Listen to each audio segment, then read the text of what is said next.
Welcome to Car Shopping Mistakes. I'm your host, Deshone the Auto Advisor. If you are car shopping now, or you will be in the next 3 to 6 months, type me in the comments. Let us know where you're at so that we can make sure that you have the advice you need to make the best car deal you've ever made and not be spending more than 30 minutes in car dealerships. The name of the game with great deals is to not be spending time in dealerships. The more time you're spending in dealerships, the worse deal you're getting. The worst deal you're getting. Valencia, good to see you. Valencia World says she's shopping. If you're shopping now or you will be in the next 3 to 6 months, type me in the comments and let me know. Now, for those of you who are not shopping right now, you still may hang around for the next hour, learn something, because you're going to see a lot of people ask questions that you will ask or you would have when you go start shopping. So what typically happens if you hang out here enough, somebody's going to ask the same question that you would have asked, and you can get your answers that way. So welcome to Truth. Good to see you. Let me hop on over to Instagram and actually pop in over there. And I'll give you guys time to start typing your questions. No questions off limit. I try to do just rapid fire Q&A. So you have questions about leasing, about loans, about, getting the best deal, new cars, pre-owned cars. If you just want to tell me your situation, kind of what your goal is, we can go from there. And that's typically how we run it here. So let's see. I'll give you guys time to start typing. Once we get the first couple questions coming in, Dolan will start to bring them into the show. And we'll go from there. All right, I'm just sharing the show. Shout out to the sharers. And before we even start with the questions, I want to talk about the mistakes that I see people making. Let's really start out with the mistake of this leasing versus buying. I'm so happy that over the last 3 years, who was taught never lease a car? You were taught or you heard never lease a car. I could not be more happy that we have been helping people get their first lease for the last 3 and 4 years. The financial advice we've been listening to concerning leasing has cost us thousands of dollars. I was going to lease a car next week. As long as you get 5 offers, cool money. As long as you get at least 5 offers, you're good. See, people are out there paying. There's a couple ways that you can get a car. You can buy it new, you can buy it pre-owned, or you can lease it new. When you lease a car, you're leasing it brand new. So if you look at the financial parameters, you ask yourself, if I buy a new car, how much will it cost me? Now, I want you to use this rule. Every $5,000 is about how much per month. This is not for the new people. If you're new here, type the number 1. Let me know you're new. You've never been on the show. I don't expect you to have the answer to this question. But if you've heard this before, then every $5,000 is about how much on a car payment. You may have seen this in my video. You might have seen this on a show. This is a principle we teach. I want you to lock this into your head forever. Let's see if anybody knows. Or we got a bunch of new people. Michelle's new. I see you. Cool Money's new. DJ Furious. Okay, I see you. Sandra Bonds on Facebook. You're new. Okay, a lot of new people checking in. We're live on YouTube, Facebook, Instagram, and TikTok. So if none of you know, I want you to remember this. Every $5,000 is about $100 per month. Good to see you, Digby, on TikTok. Every $5,000 is about $100 per month. So how do we turn that into a real budget? You look at a car, $30,000 divided by 5,000. You're going to see that's about 600. Well, that is 600. So when you see that a $30,000 car to purchase is $600, if you borrowed that money, now you know about how much that car is going to cost, about how much $600 a month will get you if you purchase.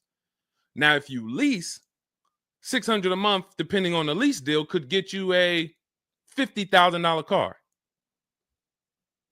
So we're driving. So if your budget is $600 per month, then you have a couple ways that you can get a car. You can go find a $30,000 new car, no money down.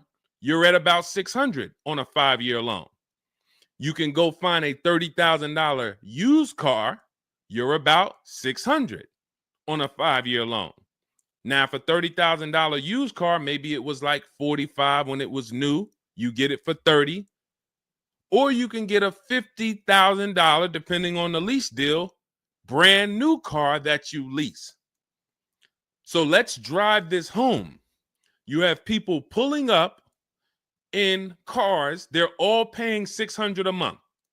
One of them is driving a brand new $30,000 car. They didn't put any money down. Another one is driving a $30,000 used car. They didn't put any money down. $30,000 car. Another one is driving a $50,000 brand new car. They didn't put any money down. Who's getting the most value? In the short term, it's the person driving the $50,000 new car. It's nothing you can say about that. It's no like, well, it depends. Nope. $50,000 brand new car, $30,000 brand new car, $30,000 used car. The person driving the $50,000 car at $600 a month is getting the most value, hands down. Now, in the long run, where do the people who buy win? That's where we talk about the 8-year rule. That's why if you're buying your cars and you're keeping it 8 years, you should be purchasing, not leasing. 8 years is when you win. So that's where I wanted to start at. Let's start, like, tear down this bad information you've heard and you've believed about leasing. And I see people asking, we got a lot of questions coming in. I see you, Jaguar Music, on Instagram. I see you, Cool Money. I see you, we got quite, I see, hold on. From what I can see, we got like 4 or 5 questions waiting. So Dolan, you could bring in the first one. Type your questions in, anything you want to ask. If you want to ask about leasing, I saw someone asked about bad credit. What about if I have bad credit? What about mileage with leasing? Just start typing those questions. We'll bring them all into the show and we'll get to them one by one. Is that true for someone that went into bankruptcy? Okay, so if you came out of bankruptcy, your goal should be to rebuild your credit as quick as possible. Right now, your credit's blank. You come out of bankruptcy, your credit's blank.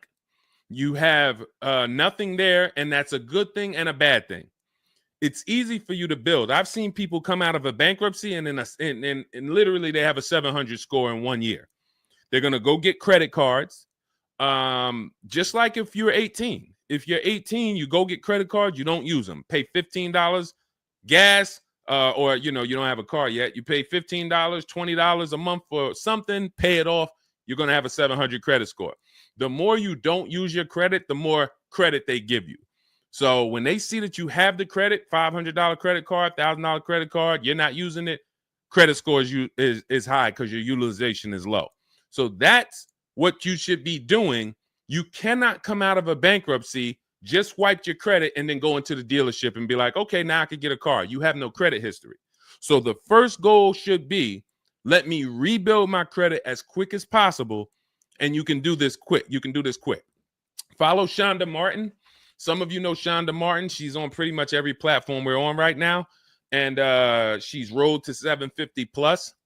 Now you got to let me know. Can you wait and build your credit for 3 to 6 months? Can you start to get some type of credit history? Or are you in need of a car right now? In which case you have to get a car with bad credit or no credit. Because if you don't have anything on your history, that's technically no credit, which is bad credit. So, okay, you need something ASAP. Okay, so what you should be doing, and again, if you don't have good credit right now, you should be buying the smallest car you can with the lowest payment. I got into the car business 2006. I was 22. I've been in and around the car business since then. So what is that? Almost 20 years now? The mistakes come from 2 things. You don't know what to do. A lot of the stuff I'm going to say, oh, I didn't know I could sell a lease, Deshone. Oh, I didn't even know I could sell a car if I don't have the title. It's not paid off yet. I thought I had to pay it off to sell it. Deshone, I didn't know every dealer, every, Toyota dealer has a different price. I thought they were all the same price, like the Apple store. All of that is you didn't know. Oh, I didn't know about leasing. I thought it was this. I thought it was that. I had misconceptions. All of this stuff has cost you thousands of dollars. That's you not knowing. The other problem is you know and you don't do, because now I'm going to make sure you know. So once you know, it's your obligation, or it's up to you if you're going to do. So if I have bad credit, I'm looking to rebuild my credit. I need a car right now. First thing I'm doing is asking myself, in my book, Cars from Home, first step is how many years you're going to keep the car. Because we need to determine, are you going to lease or you're going to buy? Are you going to lease or you're going to buy? You don't determine that based on how many miles you drive or, it's the 8-year rule. Are you going to keep the next car 8 years? Who keeps their cars more than 8 years? Type K. Because you're buying what we call keepers. If you're a keeper, Deshone, every car I buy, I'm keeping this thing 8, 10 years, 12 years. When the transmission goes out, I go and get another transmission. I see we got keepers. Shout out to the keepers. Michelle, we got Chantal. Who are the keepers? Sandra Bonds on Facebook. I see you. Where are the keepers at? K Mathis on Instagram. Keepers. These, you should not be thinking about leasing. Who's the keepers? See, we like to make this clear. Lon, I see you. Kara, keeper. All right. You need to be very clear, because people be like, Deshone, you talk about leasing a lot. Should everybody be leasing? No. Everyone who's not keeping their cars 8 years should be leasing. And if you don't have the credit to lease, your goal should be get the credit to lease. But so the first question I'm asking you, if I have bad credit, is how many years am I going to keep this car? Now, to those of you because if you don't have bad credit, or if you don't have marginal credit, somebody is going to have it. There's a lot of people getting hit in this economy, and they're going to have credit challenges and need a car. Why is this important?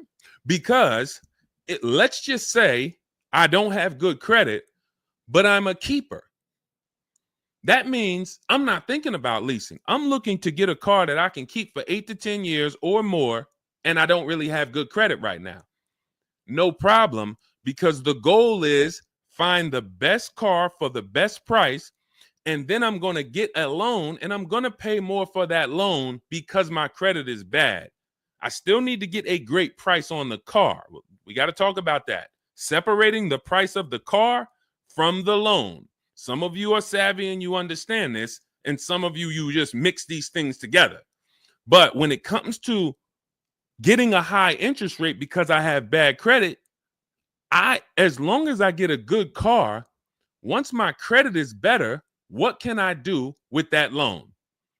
So let's say I got a great price on a car. I got a car, it's going to last 10 years. It's perfect, but I'm paying 21% interest. So I'm going to fix my credit, work on my credit. And then once my credit is good, I still want to keep this car. What can I do with this loan? Refinance. That's a simple fix. But if you don't realize that you're a keeper, then you're going in and you're getting a bad car.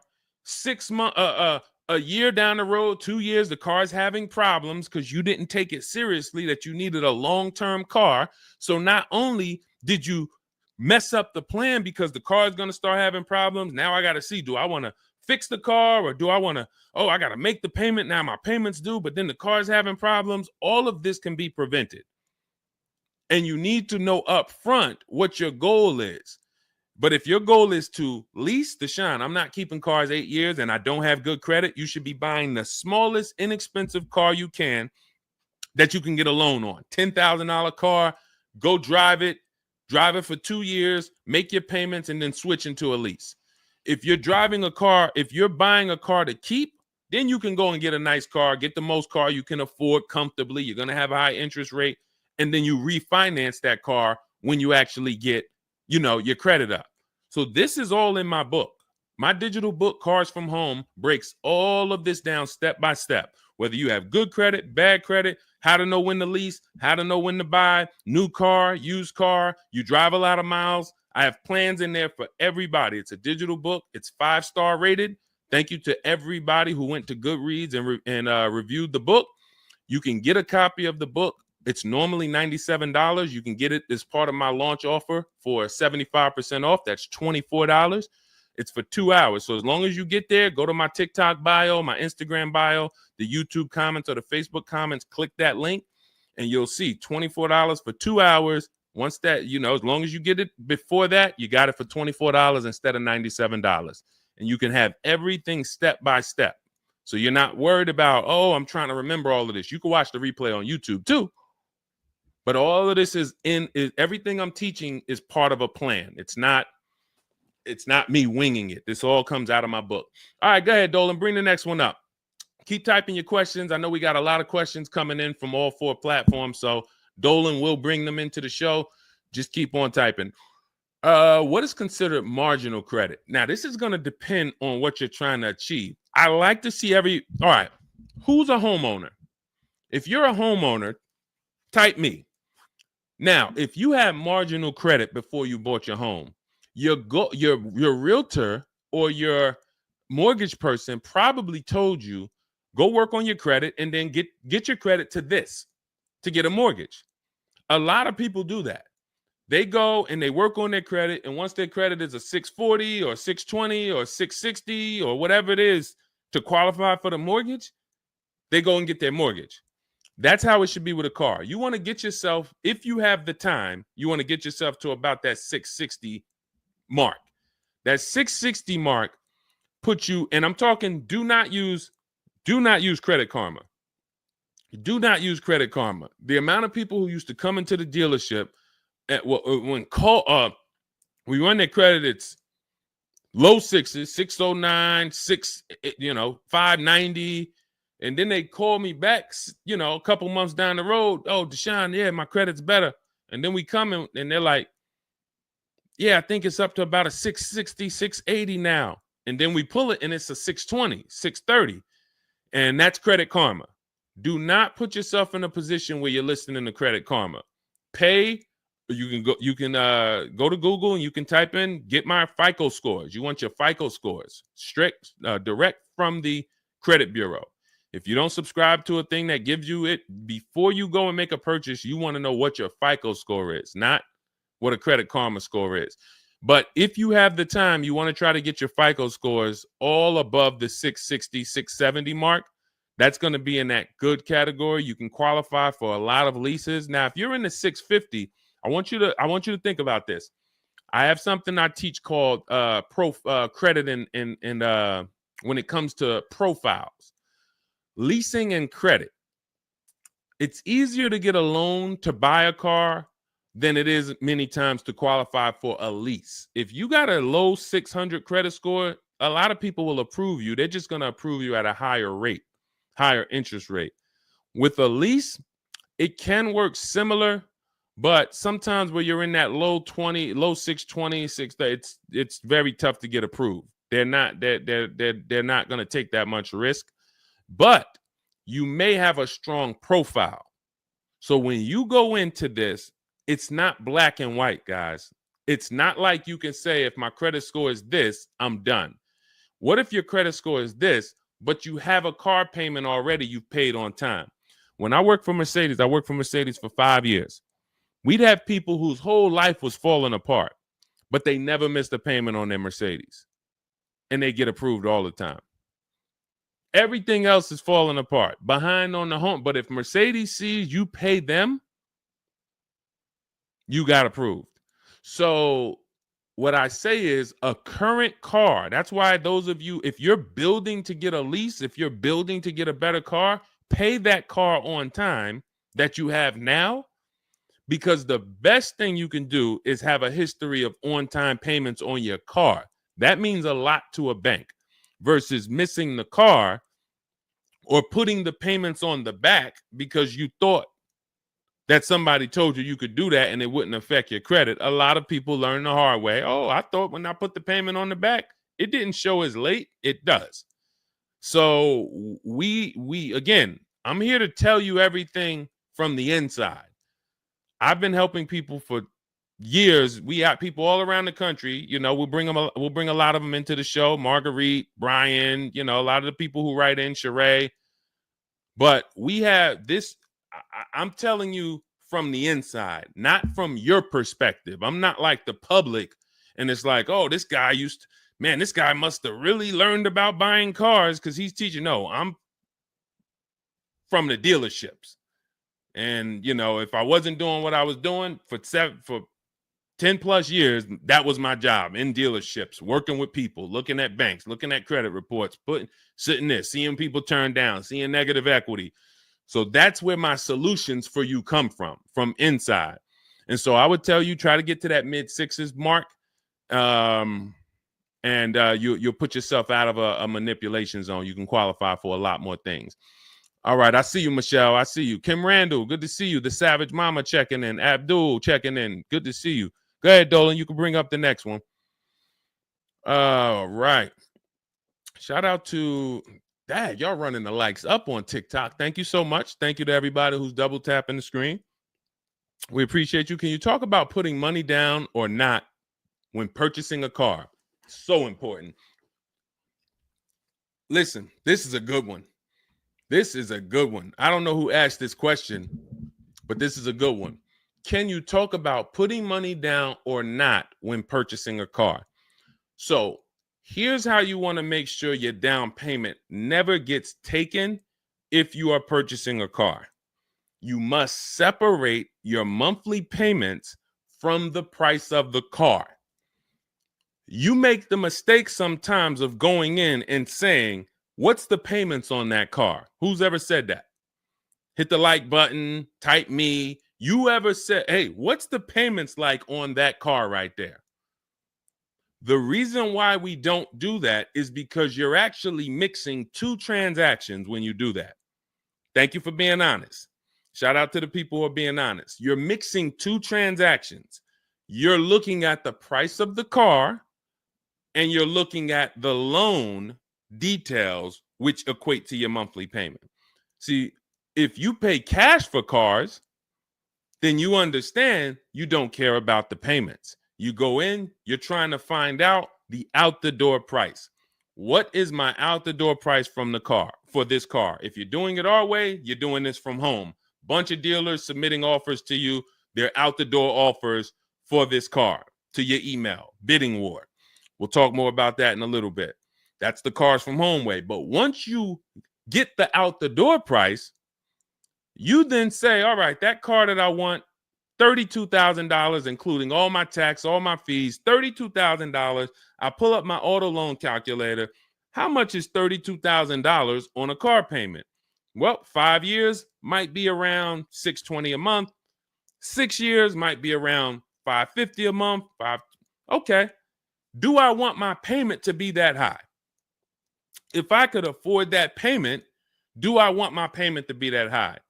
You see how we've separated the price of the car from our loan and our monthly payments. This has nothing to do, and this is what we call the 3 pillars of great car deals. 3 pillars. You cannot get a great car deal if you're mixing these 3 pillars. First one, who I buy my car from. Second, who I get my loan from. Third, who I give my old car to and sell it to. That's why we don't say trade here. That's a curse word. Forgive me if I even saying it. And if, we get some questions about trade-ins, we'll explain why we don't trade cars. So we have to separate these and bid out each one. You have so many online tools at your disposal that you just don't know how to use yet when it comes to your cars. You know how to use Amazon to go buy a TV. You know how to get a subscription to YouTube. You got a ton of online tools you know how to use. Shazam, what's that song? Shazam it. But the online tools about car buying, you just don't know how to use them. That's where I come in. Our entire system is showing you websites that do this, tools that do that. And so we can make sure that we're getting the best deal. So the only way you're going to make sure you never lose your down payment is you have to separate the monthly payments from the price of the car. If you go in and say, hey, how much is that payment? The car salesman says, well, how much can you put down? Well, I don't really want to put any money down. Well, all right. If I had to, I guess I could put down like 3, 4 max though. But I'm trying to be at like $600 a month. You're working your loan out with them. That's a loan. And let me tell you how.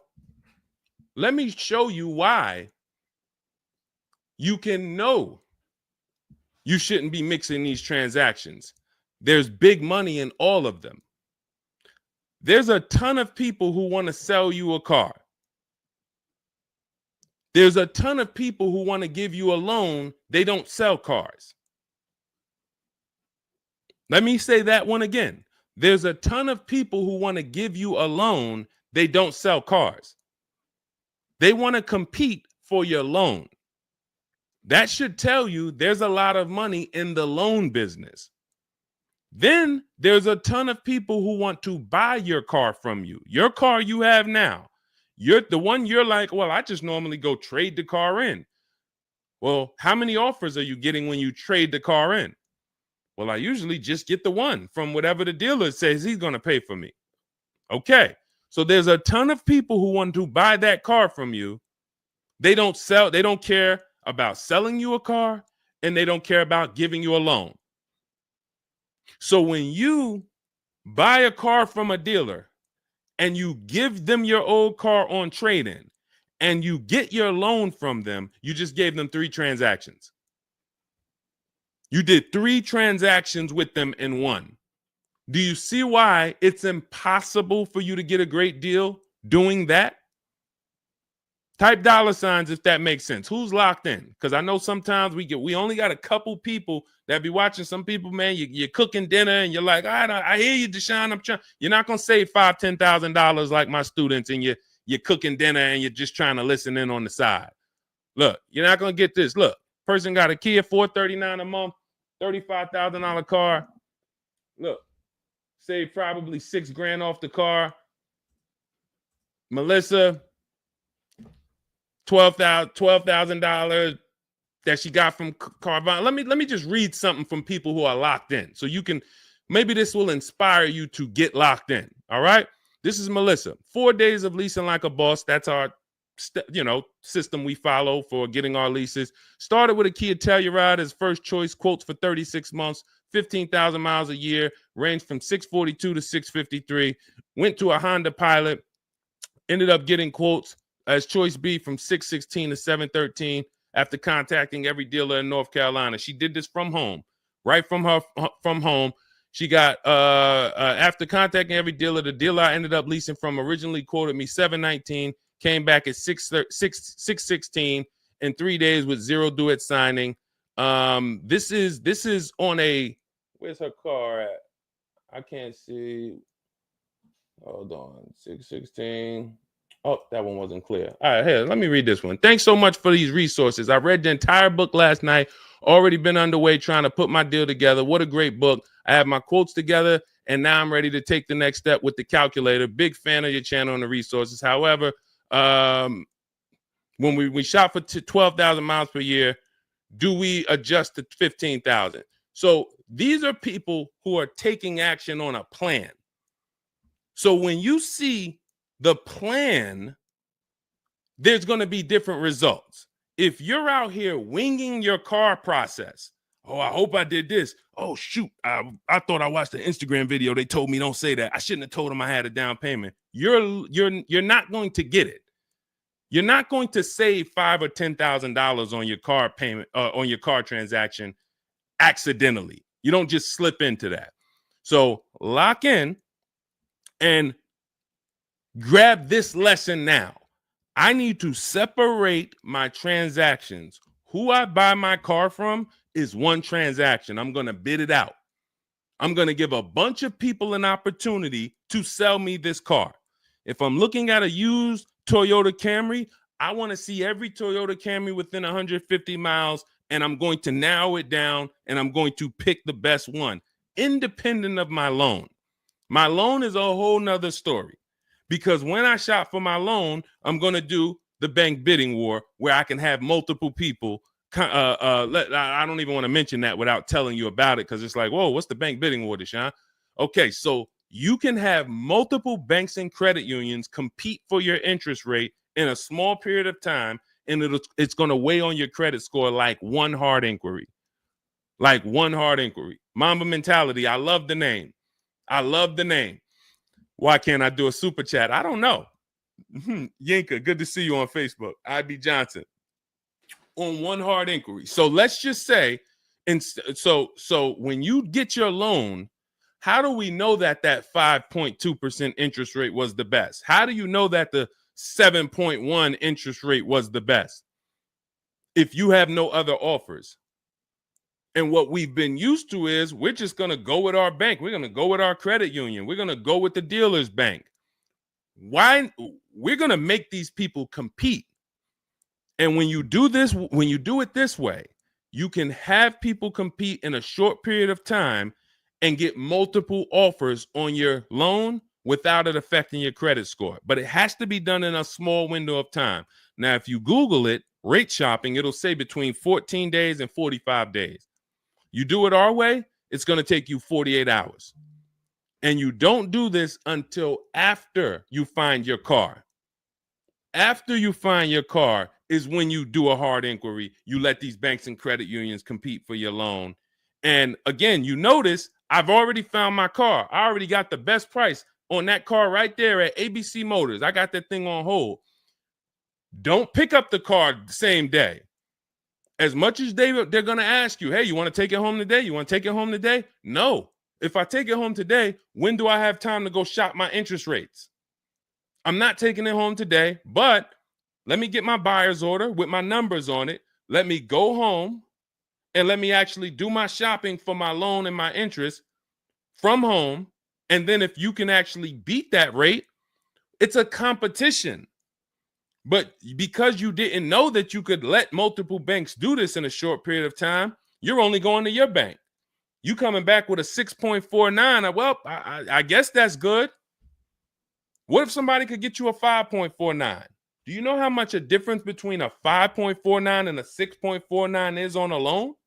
Could be $1,200. This is why we're getting all the money. So again, all of this is in my book, digital book, Cars from Home. You don't have to wait for it to come in the mail. You can have it by the end of the show. It's in my TikTok bio, Instagram bio, Facebook comments, and YouTube comments. Normally $97, but you can get it as part of our welcome offer for $24. As long as you get there before the 2 hours is up, you get it for 75% off. It'll have everything in there. That is the bank bidding war. If you're not, again, before we go to the next question, if you're leaving the dealership wondering, if I was to walk up to, yo, Deshone, what's going on, man? Hey, I just got this car, man. What do you think? Okay. Did you get a good deal on it? Yeah, man, I definitely got a good deal. How do you know? If you're not saying to me, yo, man, you know how many offers I saw? Man, I got about 6 offers on this car from different dealers. This was the best one. Okay, you did good. What about your loan? No, man, listen, my bank competed, credit union competed. The dealership told me none of their banks could beat what my bank gave me. Congratulations, man. You got a great deal. But if you don't have that same confidence, you did not get a great deal. And now you're driving in a $30,000 car, $50,000 car, and you don't have the confidence that you actually didn't leave thousands of dollars in these dealerships. This is crazy. And when you get mad and stop accepting it, you'll listen to what we're telling you to do. If you think you deserve that abuse, then you're going to keep doing the same thing. That's why you got to unlearn. Okay? So separate your transactions. Who I buy my car from, I'm getting multiple offers for. Who I get my loan from, I'm getting multiple offers. Who I sell my old car to, I'm getting multiple offers. And with the internet, I can do all of this right from my house. Right here.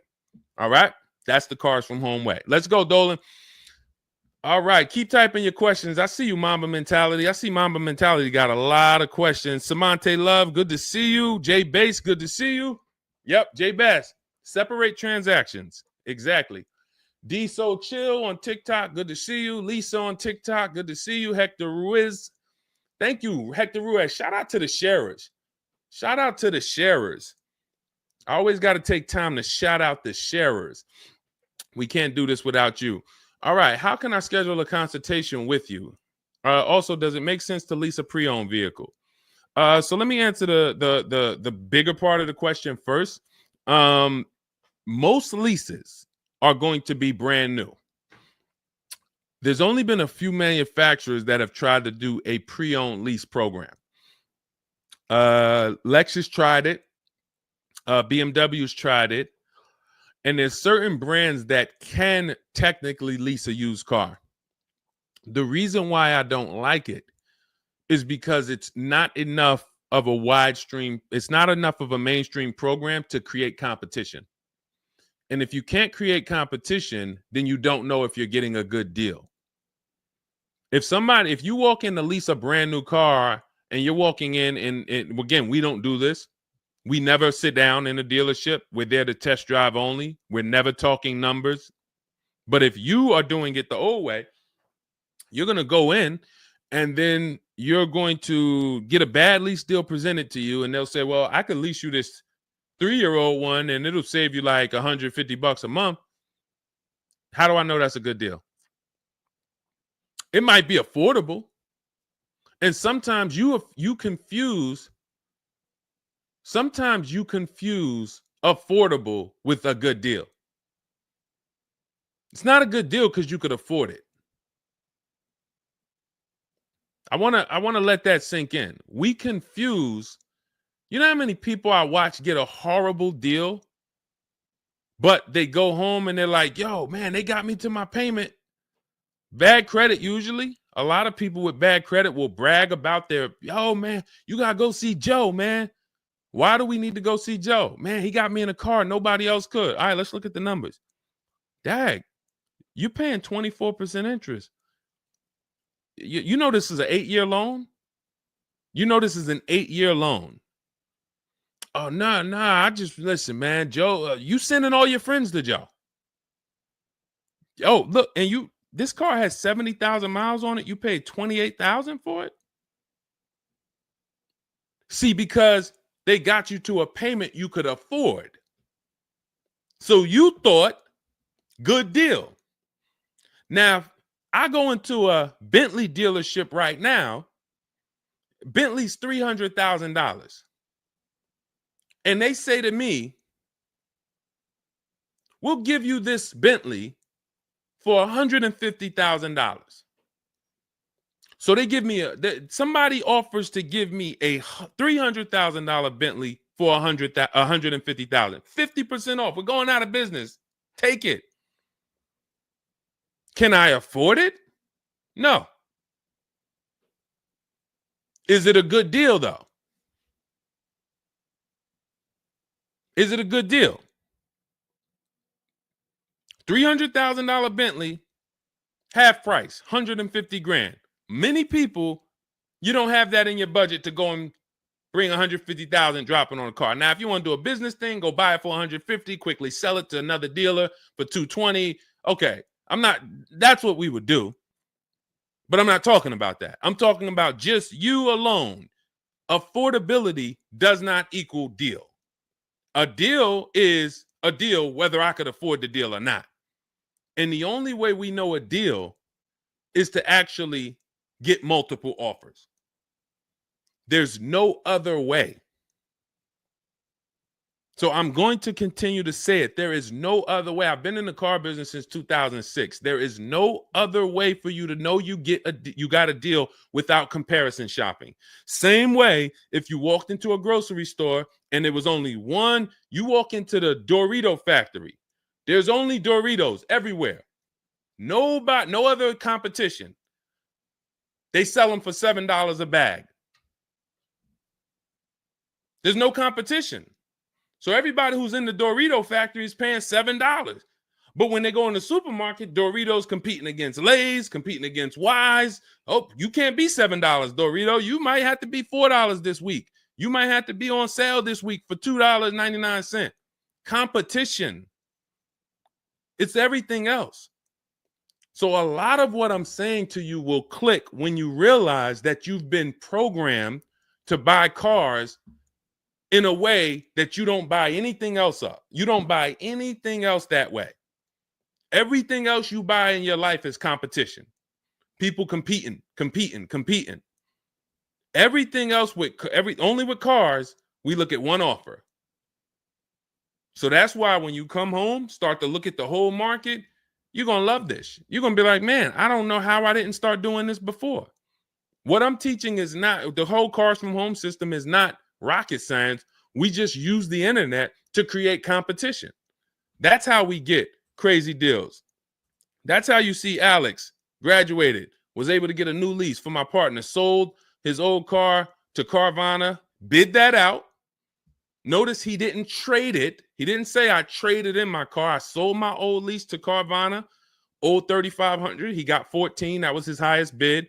Went test driving, got a 2025 Hyundai Tucson, got a 1.3% lease deal, no money down, $42,500 car, $580 a month, and that's a 1.3% lease. Now, $42,500, guys, would normally be, with no money down, about $800 a month. Maybe about $825 for 5 years. He's paying $580. So when we talk about leasing keeps thousands of dollars per year in your pocket versus purchasing. Thousands of dollars, not hundreds of dollars per month, but thousands of dollars per year. So so to answer your last question, I don't do consultations. We have 3 ways we help the public: through my book, through our Shop with Deshone program. A lot of these people that you're seeing me share, they've either got my book or they're in our Shop with Deshone program. Just Ralph, Jen, Stormy. Just wanted to let you know that your package worked. $48,000 MSRP, no money down. She's paying $622 a month. That's normally a $900 payment. Marie, some of you know Marie from some of our other shows. We talked about her. Just wanted to reach out. Thank you. She used the book, saved over $13,000 off of her Mercedes, got her payment to be hundreds lower per month, maintenance included. Just wanted to say thank you. She got a 2025 GLC Coupe. Some people have this same car. You're looking at this car. You're like, hold on, Deshone, I got that same car. Did you get $13,000 off? Did you get $13,000 off? This is when we got to say to ourselves, whoa, what's happening that Marie got $13,000 off? I thought I did okay. I got $4,000 off. You see how dangerous it is when you don't get multiple offers? You thought, man, I negotiated, man. I was in that dealer for about 5 hours, man, to get that $4,000 off. Marie never went into a dealership and she got $13,000 off. So you just made a $9,000 mistake.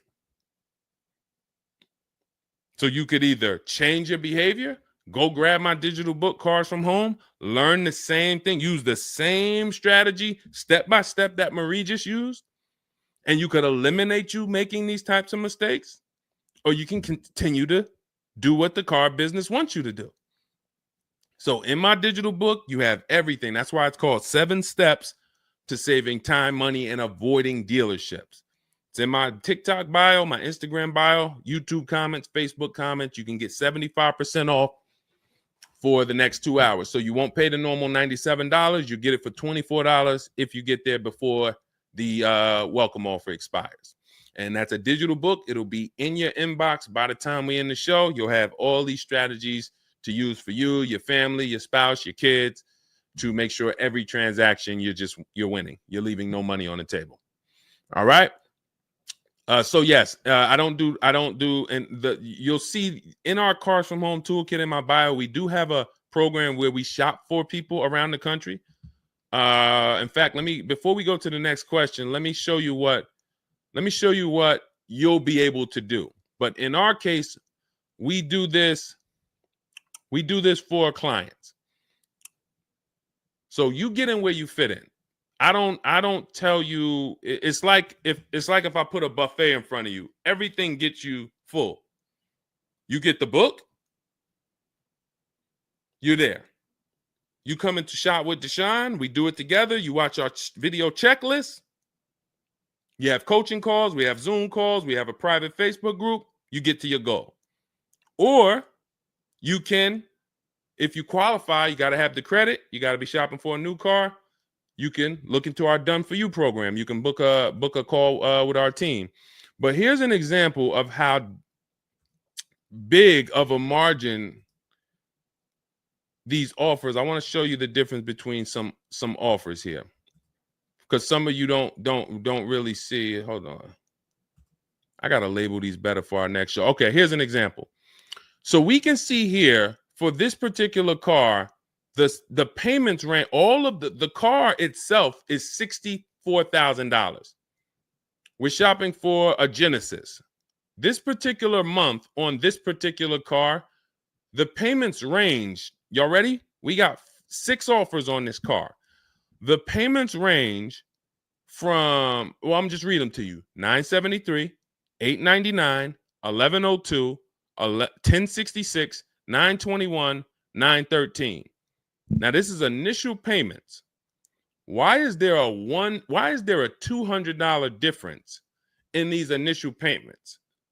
This is why you never want to take people's first offer, because the initial payments are going to be high. But even in the initial negotiations, why is it, Deshone? Wait, all of these cars are the same price. Why is one dealer at $1,050 and another dealer is at $899? Because they're criminals. So what do you think you're doing if you just walk into a dealership and say, let me give this dealer a shot at negotiating? If you're negotiating with the dealer that's at $1,050 or $950 or $975, where are you going? And the goal is to have that dealer. This is why when these dealers come, when they come down $100, you think, oh, I had to win. Man, they just came down $100 per month. They started out, they were at $590, and now we're at $490. This has to be a good deal. Well, how do we know that they weren't supposed to start at $490 and end up at $390? If this is clicking for you, type a $, because this is clicking for some of you. Those of you who are locked in, this is why it has to be a mentality change. I'm pulling back the curtain so you can see that, Deshone, it's been feeling like when I go to buy a car, it's a mental game. I drive off and I'm kind of happy, but then I don't really have the peace. I don't really feel like I did good. I'm kind of hoping I did okay, right?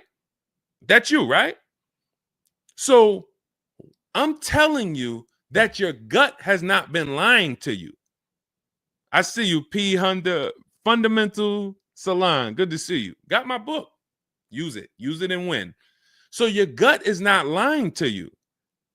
I'm just the one from the inside coming to tell you that you closing your eyes and hoping things go well is not working. It's not going well for you. If you looked at other people, they're doing better. If you looked at people with strategy, they're getting cars for $200 a month less than you. They're getting $5,000 off less than you. They're leaving knowing that they got the best deal because they saw so many offers. You're hoping, and that hope is not leading to that. Hope is a bad strategy. So what you want to do is you want to change your mindset and realize that the dealer's whole goal is to keep you from shopping.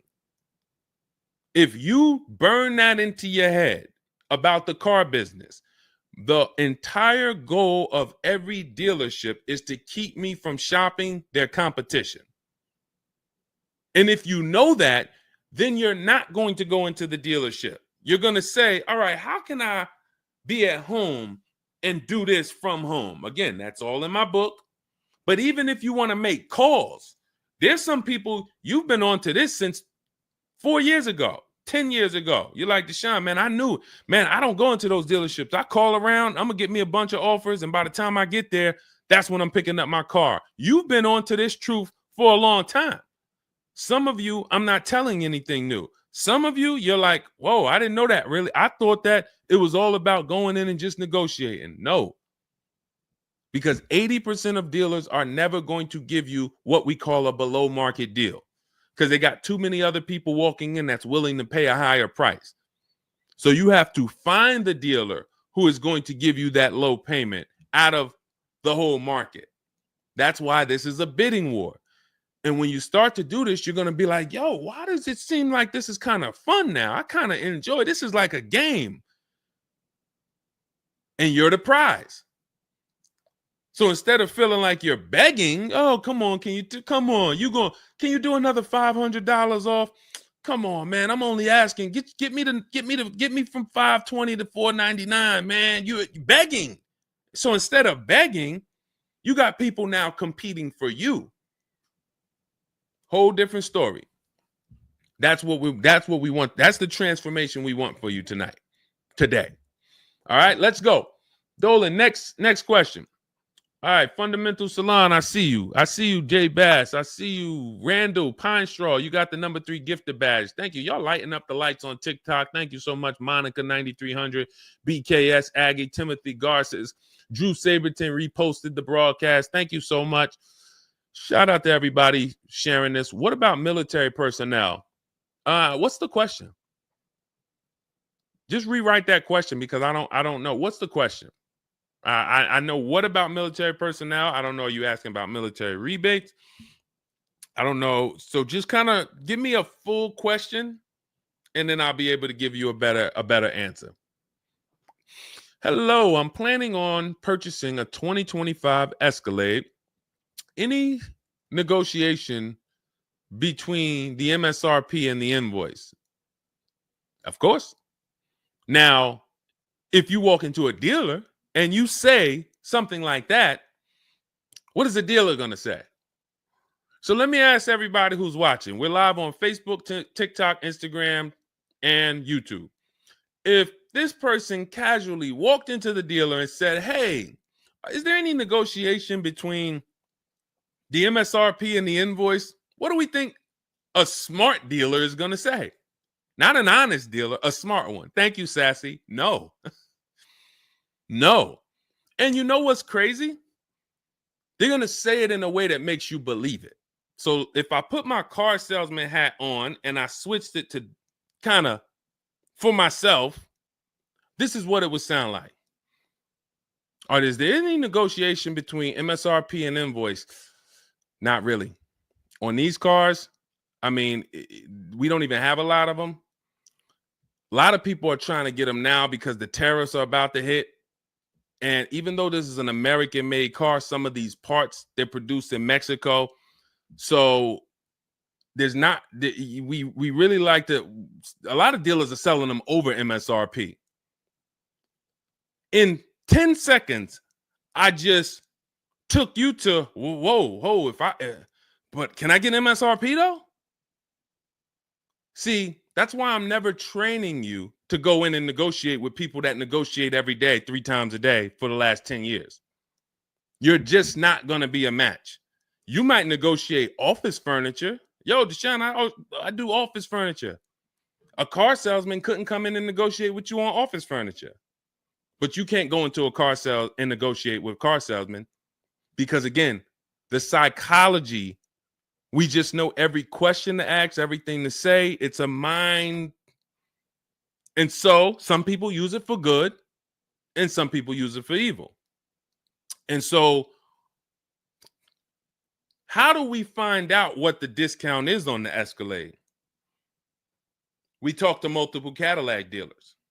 Now, if you're doing it our way, in my book, I have scripts that I wrote for you. It's all by email. So there's a reason that people can actually go in, use this book, use these scripts, and come out with great deals. This is Trey. Trey got 3 cars using our system. He says, my son was in the market in 2025. He just got a 2025 Blazer. He said, I started sending emails in the wee hours of Tuesday morning. So those are email scripts that I wrote. They're in my book. You have access to them when you get my book. You're using all my scripts. We're not talking. We're not doing any of this by mouth and saying, oh, I got to remember What did Deshone say? Don't, oh, I didn't want to say that. None of that. There's no room to make a mistake. We're just typing, copying, and pasting. He says, emailed 25 to 30 dealerships, got 8 offers, closed the deal in 2 days. 2 days. So some of you, you're like, Deshone, I need a car in like 2 weeks. No problem. Trey got his in 2 days. So once you start this process of engaging with the dealers, you'll get a car in 3-4 days if you're slow, because that's the way it's set up. So he gets a $56,000 car. He closed the lease at $560 a month on this Blazer electric vehicle. $560 a month, first month's payment due at signing. That is a $56,000 car. And he's gotten 3 cars. He said his first one with our system was 2.5 years ago. He leased another vehicle for his daughter last October, and now he just got his son's lease. 1.5% lease, a 1.33% lease for his daughter, and a 1% lease for his son. So if you're doing it our way, you're sitting at home, you're getting multiple Cadillac dealers to compete by email, and then you're going to see, oh, this one's going to take off $2,000. This one's going to take off $5,000. These 4 are taking off nothing. This one, he's charging $3,000 over the list price. Oh, here's the winner. They're taking off $5,000. That's the best offer. Now, sometimes you get a deal like Sean, and we never know when the bottom is. And let's take this Genesis. Perfect example. This is a 2025 Genesis GV80. As you can see right here in writing, if you're on TikTok, you can't see, but if you're on Facebook, YouTube, or Instagram, you can see. You can see, let me just take that comment down real quick, Dolan, so I can show the discount at the bottom of that sheet, please. Just snatch that just for 1 second. Look at that. $8,469 off retail price. Brand new 2025. Okay, you could put it back up, Dolan. Thank you. So when you look at that, this is the lowest offer of multiple offers. Maybe $8,500 is the best discount on this particular vehicle. But when we go to Sean, let's go to Sean. F-150 Lightning XLT, $73,000 vehicle. What's his discount? $21,000. Look at the dealer discount and look at the rebates. And every dealer is not going to tell you the rebates. Some dealers will not be honest with you about the rebates. They'll hold some of them or they'll hold all of them. When he got all his offers, he saved $21,000 off the price of the car. So how do we determine, to answer your question about the Cadillac Escalade, what's the discount between MSRP and invoice? We don't know. Could be the best discount could be $3,000. The best discount could be $5,000, could be $10,000, $12,000. We don't know. And because you don't know, you cannot negotiate. If you knew that the best discount you could get on a Cadillac Escalade was $8,000, you knew that, then it would be easy to negotiate. I'm just going to go on. All right, man, come on. You're at $6,000. Nah, man, I want another $1,000 at least. I'll let you keep the last $1,000, but you got to get me to $7,000 because you know the bottom, $8,000. No car that we go in to get do we ever know what the bottom is. So what you're doing is you're feeling for the bottom. But if Sean thought $10,000 off was the bottom for his F-150 Lightning, then he wouldn't have got $21,000 off. That's the danger. So when I say to you, you're leaving $3,000, $5,000, $7,000 on the table, you can't say to me, Deshone, no, I'm not. Because I get so many offers, man. I know I'm not leaving money on the table. You don't know you're leaving money on the table. I got $8,000 off my Infiniti truck I got when I leased it. How do I know that was the best offer? Because I had 7 other offers. I had 7 other offers of Infiniti dealers that I went back and forth with by email. This one giving me $3,000 off. This one $4,000. This one $6,000. This one $6,000. This one, we'll do $8,000 off. You got it. You won. Took me 60 minutes. This is where I want you to get new cars, used cars. You're making your deals from home. You're the prize. You're going into the dealership to pick up your car, man. They like, man, you sell cars? How'd you was like quick, man, that you kind of knew what this was quick. Car salesmen going to love you because you didn't waste their time. You didn't tie up 8 hours of their time. They're making deals with you in 20 minutes, 30 minutes. It's great for everybody, but it's mainly great for you. That's what we want. Okay, all of this is in my digital book, Cars from Home, 7 Steps to Saving Time, Money, and Avoiding Dealerships. It's not a mail book. It's a book. You can have it in your inbox in the next 5 minutes. Normally $97, but as part of our welcome offer, you can go to my TikTok bio, Instagram bio, click those links. You can go to the Facebook comments or the YouTube comments. Dolan has a link for you guys. You get 75% off. That's $24, but it's only for 2 hours. Now, if you visited earlier, some of you, I did a show, my last show, you might have visited the link and you missed the countdown. You'll see it's gone. So you want to make sure when you actually go there, even if you come back in a couple minutes, don't let that timer hit 0. Book's still worth $97. You saw Marie, she saved $13,000. So I think if Marie, if she was on the show, she would say, look, even if you missed the $24, get that book. Save me $13,000 off my price. All right. Corey Duncan, I'm just catching your comment on TikTok. Look, it works, y'all. I promise. Leased a car back in April after using his book. Got the best deal. You see what I'm saying? Like, and this is all over.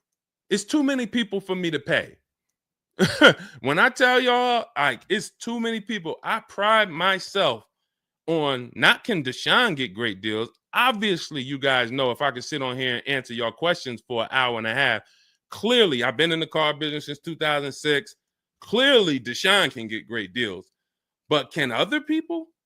That's why I'm showing you other people. That's why I'm showing you Benita. That's why I'm showing you Kimberly got 20 grand off her Maserati when she got it. Zafrina got 2 cars. She got a car last year, got her Jeep Grand Cherokee, $66,000 car. She got it for $579 a month.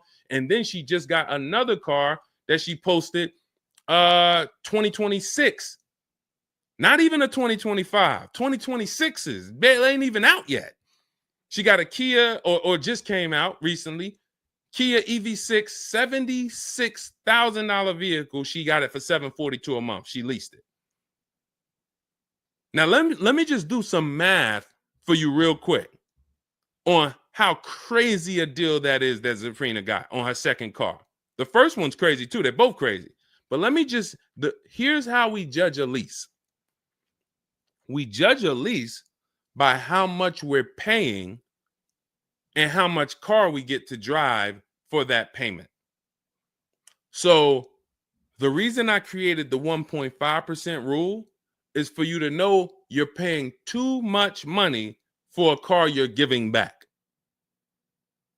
The 1.5% rule tells us if we divide the monthly payment into the MSRP with no money down, it creates a percentage. And if that percentage is over 1.5 for 12,000 miles per year, we're paying too much. It's no value there.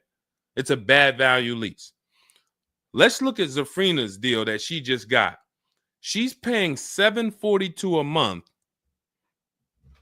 and she got a $76,000 car. So let's say, go into our calculator, $742 a month, 36 months. That equals $26,700. That includes taxes, everything. That is how much she's giving them for 3 years to drive this car. $26,700. It's a $76,000 car. You don't have to be a mathematician to know that if you walked into a showroom and you saw a $76,000 car, once taxes and fees and everything were on top, it's over 80 grand. And you could drive that car for 3 years for $26,000 and you give it back to them, we don't have to, we can imagine how much value that is. So that's how we judge a lease. And the more I pay, the more I have to look at, okay, is this a good lease deal? Is it a great lease deal? Is it a steal? Zafrina got a steal. Anything 1% or lower, it's a steal. From 1% to 1.5%, that's a good deal. Well, let's say from 1% to 1.25, great deal, great value. And then from 1.25 to 1.5, good lease deal. So it's good, great, and a steal. Any of those is good. It depends on the vehicle, and it depends on how well you get offers, because different vehicles have different lease programs. But once we get, you don't walk into a dealership and say, hey, get me to 1.25 or get me to 1. You don't do that. You got to see what the best offer gets you. But this is where you want to be at. Empowered shopping. Okay. Thanks, Randall. I'm working on my lease deal now from the book. Way to go. Way to go. All right, Dolan, go ahead. Pull up the next one. I'm going to take a sip of water. I see we still got a lot of questions to get to. Let's go.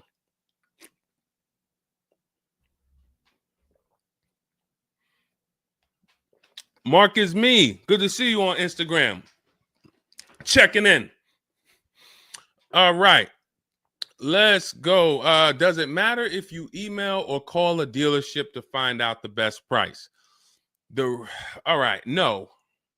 You just got to realize it's going to be different things that come with phone. The reason why. Okay. Who's a good negotiator? All right. Let me put it like this. Who's not a good negotiator? Let's be honest. Who's not a good negotiator? Type me. You're just not. It's not your thing. You don't really like confrontation. Not a good negotiator. Let's go. Who's going to be honest? Oh, we got a bunch of good negotiators on here today. Bunch of good negotiators. Where we at? Hershey. What's going on? Randall, Sassy. Who's okay.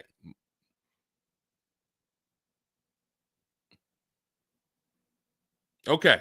Couple people that want to be honest. Everyone else is a great negotiator.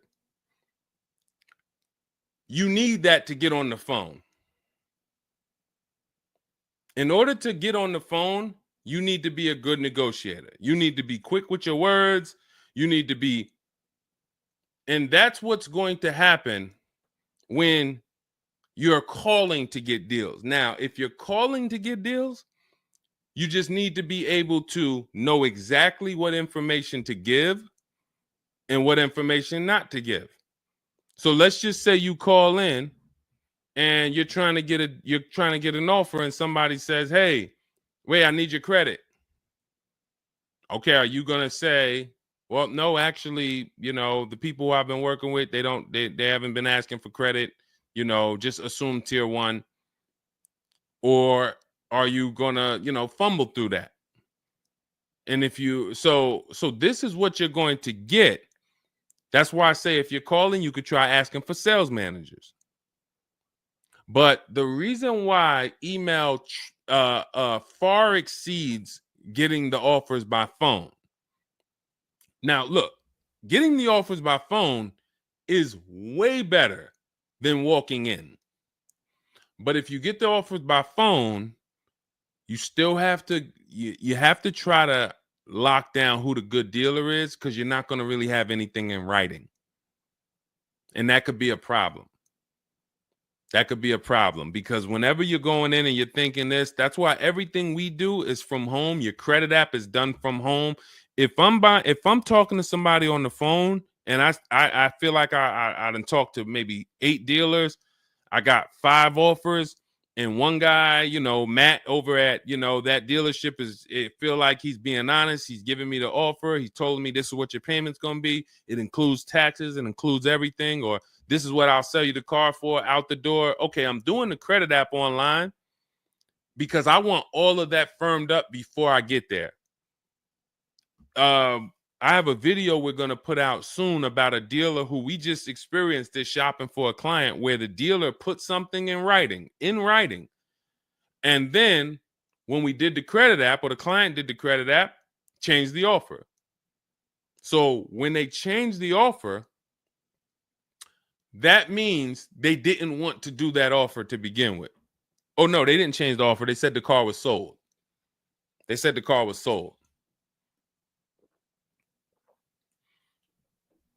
Me knowing what I know that what they wanted to do was tell you one thing and then they wanted you to come in so that you could so they could raise the price on you. This is why we're not going in until we do our credit app online. And when I tell you we are doing everything from home, except the test drive, we are doing everything from home. We're not going in, all right, come on in, let's finalize this. No, we'll come in and pick it up. You can send me the credit application. I will email you my driver's license. I'll email you my insurance card, because when you do this, your deal is solid. If you're going in the dealer to finalize your transaction, the deal is actually not solid. The deal can be changed. And what you'll see sometimes, like in this video we're going to post, is once they find out they can't get you to come in to actually change the price, that's when they're going to start changing the tune. That's when things are going to change. And okay, I see what you were trying to do. You were trying to get me in there so that you could change the price on me. So that's why email is really the gospel when it comes to us. And another thing, you don't have to talk to anybody. You don't have to remember what you're going to say. What's up, Robert Ishel? You don't have to remember what you're going to say. You don't have to worry about saying the wrong thing. When you're doing this by email, especially when you're using our stuff, if you have my book, my digital book, everything's in there. The scripts are in there. When they say, when can you come in? We have a script. When they say, hey, we only give quotes on for people who are in here, we have a script. When they say, hey, I don't have this car, but I might be able to get it for you. Are you open to that? We have a script for that. Everything, we have probably 50, 60 scripts. Everything they're going to say. So that allows us to have conversation by email. We're not just emailing. We're having, Marcus Me asked, I see a question about warranties. I got you. Hang on. Mark, we're not just emailing, we're having conversations by email. Big difference. Conversations by email move things forward. Oh, we can't do this. Oh, how about this? Hey, it's a back and forth. That's why our scripts are so powerful, and they move things forward and they keep it on your agenda. So again, myself, I could do it either way. If I was doing one car deal, I could call around. I'll ask for sales managers. I'll talk to the sales manager. I'll try to get a car deal done. But it's the transferring of information, and this doesn't work on a used car. So this only works on new cars. So if I was buying a used car, it's a whole different system. But another reason this isn't effective. What's up, Smitty? Hopping in on TikTok. Another reason that's not effective.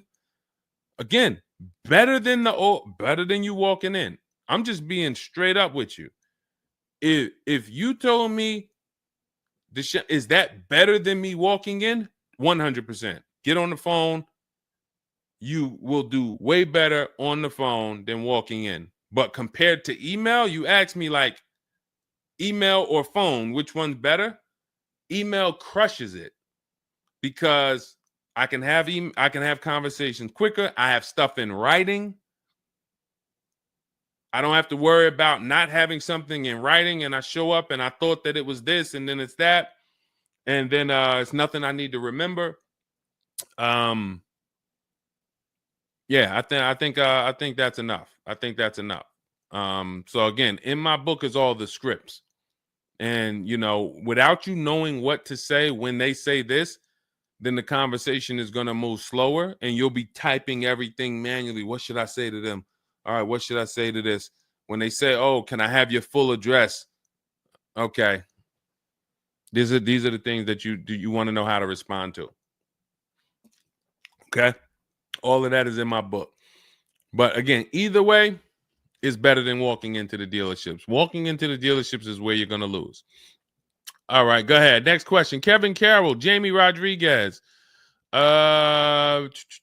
Good to see you. How do we apply for a soft credit pre-approval? You have to find a bank or a credit union that does it. If your bank or credit union should be the first people you ask, can you get a soft credit pull pre-approval? Because the soft credit pull pre-approval doesn't start the rate clock, doesn't start first of all, the rate clock starts at the hard credit pull, which means your credit bureau, Equifax, Experian, TransUnion, they're looking now and saying, okay, you have a certain period of time where you can do more of these to actually get different rates. But once that period of time closes, we're going to update your credit score. So let's just say you get that hard inquiry, and when it closes, your credit score drops 10 points. Okay. Had you gotten 3, it would have dropped 10 points.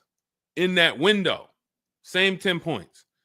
But if you let the window close, then you go and get another hard pull. When the next window closes, it's another 10 points. That's why we don't want to be moving like that. We don't want multiple hard pulls in a spaced out period of time.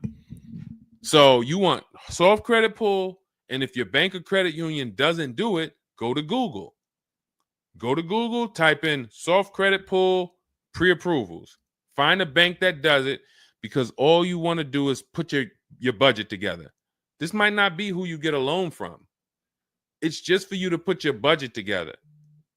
And if you've ever bought a house or you got a mortgage, you'll see, all right, you might pre-approve me for, 4.25 interest rate.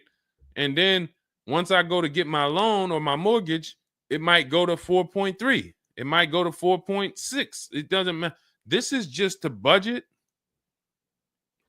You need something so that you can know how much you can spend. That's the purpose of the pre-approval. So it's no reason for you to ever give a hard credit pull. You are much better off just using the rule of every 5,000 is about $100 per month. Burn that into your head. Every 5,000 is about $100 per month. So that means when I'm looking at this $30,000 car, that's $600 a month for 5 years.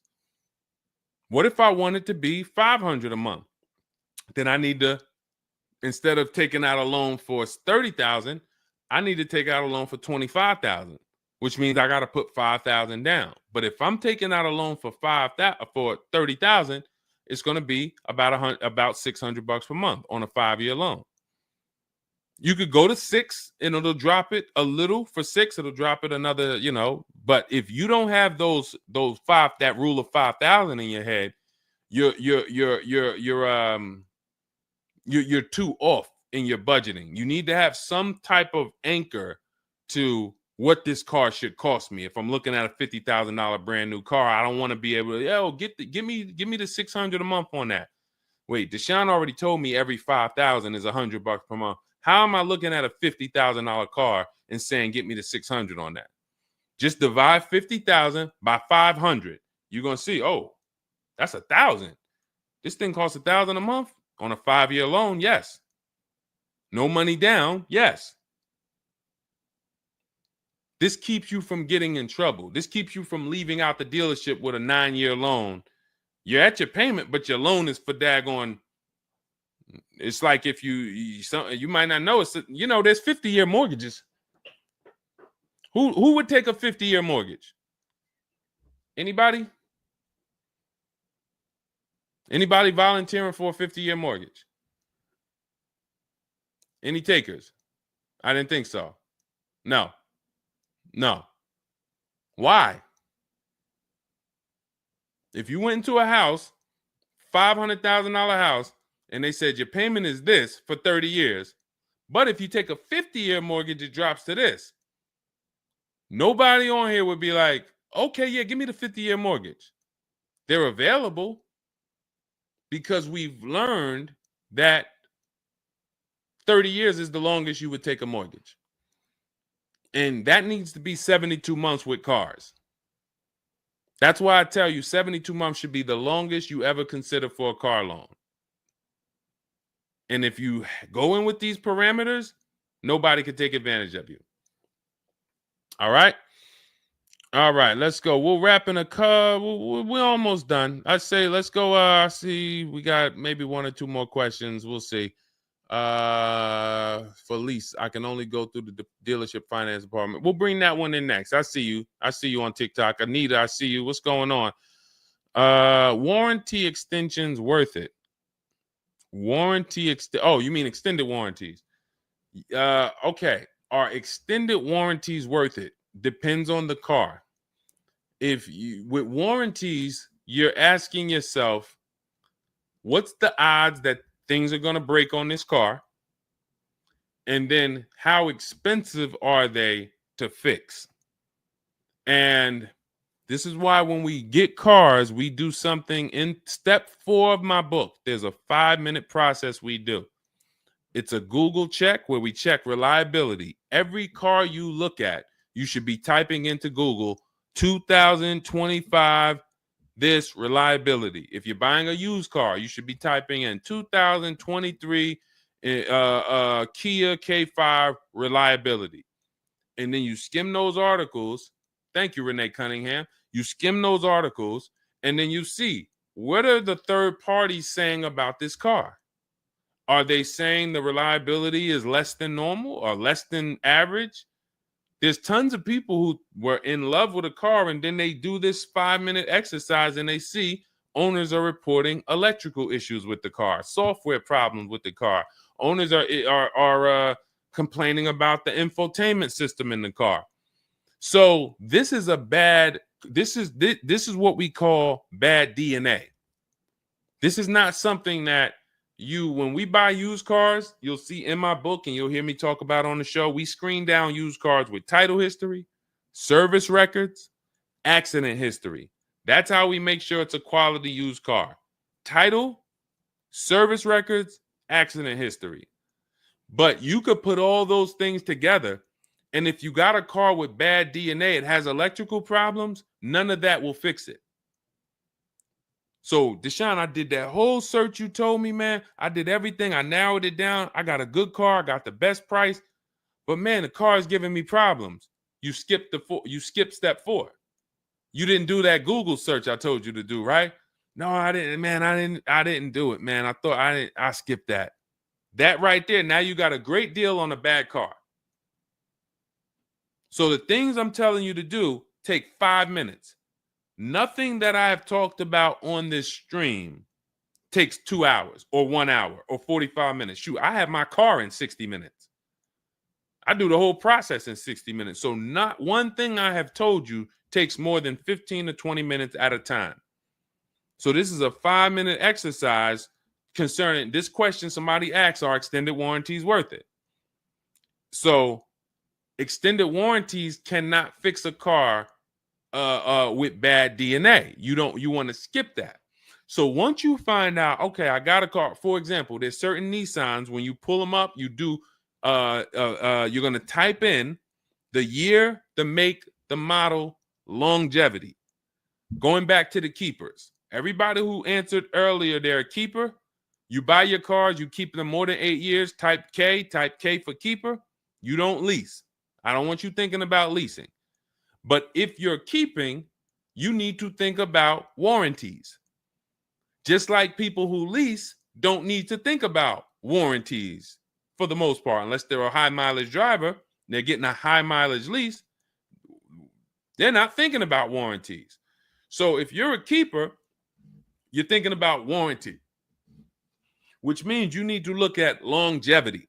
There are certain cars you're going to type in, do this exercise, type in the year, make, model, and the word longevity to Google, and you're going to see this car, owners report transmission problems between 90 and 110,000 miles. There's nothing you can do to change that car's DNA. Nothing. So yes, you can get one with good service records, good accident history, good title history. Nothing you can do to change the fact that that car has transmission problems from 90 to 110,000 miles. So once you do that exercise, that quick 5-minute check, then we can look at what's the cost of repairs on this car? Is it a Mercedes where when something breaks, it's $2,000? If it's a Mercedes and something breaks, and you can keep typing your questions. If you have a question on TikTok, nothing's off limits. So we got time for a few more questions, but you got to type them in for us to bring them into the show. So are we, once you know what cars, like give you an example, you got a Honda, you got certain cars, they're very inexpensive. Something breaks on the car, the parts are cheap, inexpensive. These are the cars where you don't need extended warranties as much as you need a car when you look at a car that has high cost of repairs. So what should you be typing in for the car you want? Cost of repairs. If you're looking at a Volvo XC90, Volvo XC90 repair cost. Where does it fall? You're probably going to land on an article that shows you the rankings of cars repair costs. If you see that Volvo and Cadillac and Mercedes and all Range Rover, Land Rover, they're up here, then you need an extended warranty. Because when one thing breaks, if you got a $3,500 warranty, it might pay for the whole warranty. One thing. But if you're looking at a car and it's very low, Mazda or Honda or Toyota or very low cost of repair, then maybe you save the $3,000 and you don't get an extended warranty. You just put that money to the side. So it's going to depend on the car. When I worked for Mercedes, if somebody was buying a Mercedes, I told them, go in there, finance department, buy as much warranty as you can afford. That was my words all the time. Buy as much warranty as you can afford. IDK, following your book to secure a lease. How do I get it without putting money down? We don't shop with money down. So you haven't gotten to that section yet. I'm glad you have the book, IDK, but there's no scenario when you're using our templates and scripts where we shop with money down. In step 3 of the book, which is deal focused budgeting, I explain how down payments come in and I explain the risk of down payments.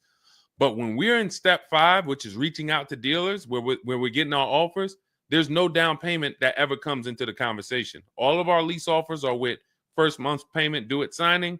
That's not a down payment because it's just like when you rent an apartment, you pay your rent at the beginning of the month.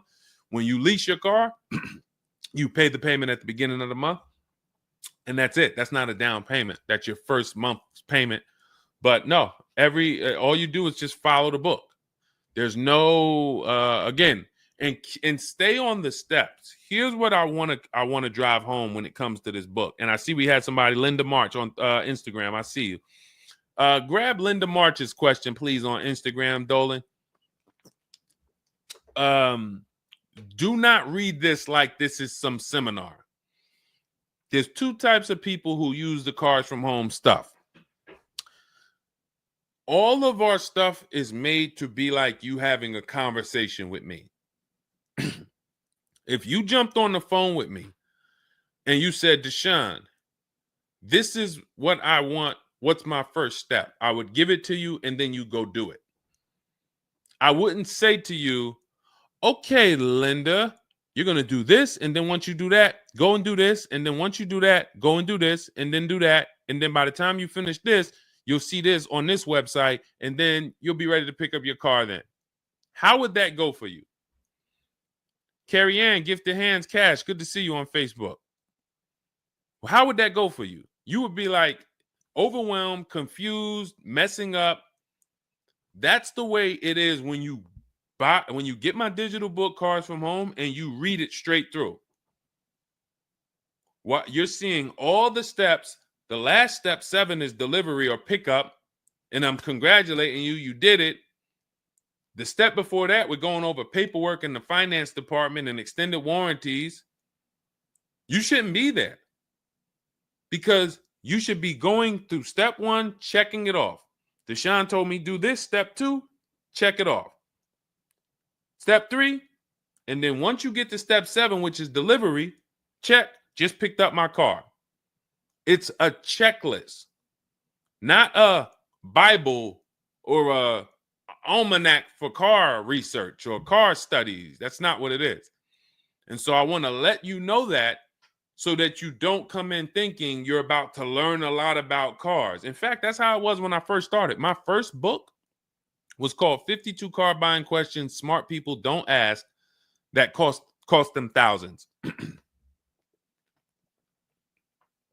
52 car buying questions smart people don't ask that cost them thousands. That book's not for sale anymore, but if you Google it, it's highly rated. People loved it. People said, Deshone, I use this book, man. I learned so much and I got a good deal. Because I still was teaching you how to get to the multiple offers, but it was too much information. That was when I came and I started teaching and I said, I want to teach you everything I know. No, the way my book now is, Cars from Home, 7 Steps to Saving Time, Money, and Avoiding Dealerships, is to get you right from where you're at to your car. 90 minutes, 2 hours from home. Boom, boom. Little small exercises here, 10 minutes here, 5 minutes there. Boom. All right, I'm picking up my car. So that's why we have the success stories that we have, because of the fact that it's a focused step-by-step book. Okay? So you can get your copy in my TikTok bio, my Instagram bio, the YouTube comments, or the Facebook comments. It's 75% off. That's the welcome offer. It's normally $97, but you can get yours for $24 as long as you get to my bio and Instagram, TikTok, or the YouTube comments or the Facebook comments before that 2 hours expires. This is Brian, just got his first ever lease using the book. Thank you, Brian. 2025 Honda HRV, $30,000 car, $395 a month. That's a 1.2% ratio. No money down. Initial quotes from that dealer was $434, and he used the counter offer calculator and got it down to $395. So that's his best offer, not to be confused with his only offer. That's his best offer that went from $434 down to whatever he ended up paying to get it to 1.2%. So that is how you want to do it. Step by step, go grab your book. Make sure when you get your book, screenshot the thank you page, because my support team's email is on there. Sometimes you're typing fast, you misspell your email, but as soon as you actually pay the $24 and get your book, you'll see the book is on the thank you page. So you can click that link, open it, save it. Make sure you save that link, because every time I update the book, that link is your master link, and I also email you a copy. Okay, and then you'll have everything we teach step by step to get as many cars as you want. You'll see, you'll be like Sheree, you'll be like Zafrina, 2 and 3 and 4 cars. Rosalie, 4 cars. Ken, we talked about. Trey, we talked about earlier, 3 cars. These people have been with us since 2021 and 2022. So if you're new here, you got people that's already 3, 4 cars up on you using what we use. And, catch up. All right, go ahead, Dolan. I saw we got a couple more from Carrie Ann. We got Linda March. Following your book to secure a lease, how do I get it? Oh, that's what we just answered. We already answered that one from IDK. I saw you grabbed it, but I answered it before you grabbed it. Carrie Ann Gifted Hands. Evening. Okay. Can a dealership... I'm sorry. I'm having trouble reading. I'm going to have tea on these broadcasts, because can a dealership take your newly purchased vehicle to a private mechanic without telling you? Actual dealership, because he refused to pay the money to get it fixed. Can a dealership take your newly purchased car? So if they're taking it to a private mechanic, then it most likely does not have a manufacturer warranty, because if it had a manufacturer warranty, for example, Kia has a 10-year manufacturer warranty, bumper-to-bumper warranty. I think it's 10-year bumper-to-bumper. But when the manufacturer puts a warranty on a car, dealerships don't really want to take it anywhere, because the manufacturer is covering the cost. They're covering the cost of the parts. They're paying the dealership for the labor. So it sounds to me like you got a pre-owned car and it was newly purchased to you, but it doesn't have a warranty. So they may have offered you some form of warranty. Maybe they put something in writing, and whenever you buy a car, you should have something in writing on the buyer's order. This is why we have a whole step in my book for paperwork and protection. That's step 6, because you need to have certain things in writing before you actually take delivery or pick up. But it sounds like they probably had an in-house warranty, like, hey, if you come back, you got 30 days or 3,000 miles, or you got 90 days, and if anything goes wrong, just come on, bring it back. And now you brought it back because you had an issue, and they're looking and saying, well, our guys can't fix the issue, or we don't want to pay our guys to fix it. We're going to pay, this guy over here, and he's going to fix it. He can do that because there's nothing in writing that says he can't do that. And she said, correct. Ask me how I know. I swear, the reason why I invite you into my world, guys, is because everything that you think is complex is totally normal for us. That's a crazy situation for you. I can tell you exactly what's going on because I've seen this situation for the last 20 years. So when you're coming into our world, it's like, wow, this guy really knows. I see why he can kind of keep me calm, because this stuff is calm for me. That's where I want you. It's like being with somebody and you're going into a scary situation, but they've been here 200 times. Oh, it's dark back there. No, nothing ever comes from back there. When we get up here, you're going to hear some sounds in the bush, but that's just little raccoons and they're harmless. They actually like, oh, okay. You start to get more comfortable because the other person has been here a lot. So there's nothing in writing that says he can't do that. But if it is in writing that he needs to fix the issue, that's really all you care about. What's really in writing is you need to fix this. How you fix it and who you get to fix it, that's your internal business. If you want to take it and outsource it to another mechanic because your mechanic can't figure it out, that's fine. Some dealers have a relationship with a dealer up the road. So if, a used car dealer might take it to a Subaru dealer if it's a Subaru, and they might, but their thing is they need to get it fixed because they're obligated. You said just purchased it, went back into the shop 2 weeks later, still did not have it back. Exactly. So they're going to try to do everything possible to get it fixed. And that may include taking it to someone who they think can fix it. Now, I assume, are your payments due? Did you start a loan? Because this is different if you have a loan and you have my car and I have a payment due in 2 weeks or 3 weeks or 1 week. And if my payment is due, then I'm going to actually wait probably 1 month. And if I don't have anything in writing of when I'm getting this car back, then I'm going to make a police report. And because now I'm getting ready to either unravel this deal, you got to give me a car. I need to, and watch this. Why the police report? It's to document what's happening.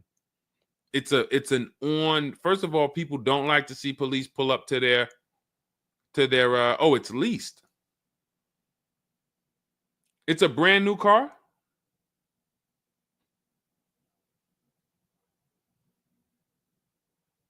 It's a brand new car. Most leases are brand new. In which case, a private mechanic shouldn't be working on a brand new. No, it's used. That's another reason we don't lease used cars. That's uncommon. See, that's what I was saying. Leasing used cars is very uncommon. No competition, warranty issues. This is why it's not a mainstream thing. And this is why it's not something that I recommend. But I don't say it's not possible. Because when people say, oh, Deshone, could you lease a used car? I'm not going to say, no, you can't. But what I'm going to say is we don't. Now, you have is there a warranty in writing? Did they write something on, because now you pretty much have a payment on a car that's used. That what is the warranty? What did they put in writing that they would cover if something went wrong? They had to put something in writing because they're covering it now. You know, or they have to fill some form of obligation. You paid 2 payments, but what warranty did they give you? Was it a certified car? Because that would give you a year warranty from the manufacturer. But again, I don't think you have a manufacturer warranty. In fact, I almost know you don't, because they wouldn't be taking it to a private mechanic if it had a manufacturer warranty. Originally 32,000, at the end 62,000 through. Originally 32,000, at the end 60,000 through Exeter. Yes. Well, I mean, originally 32,000. I don't know what you mean by that. Is that your mileage? I need to know. Did they put something in writing saying that they were giving you a warranty?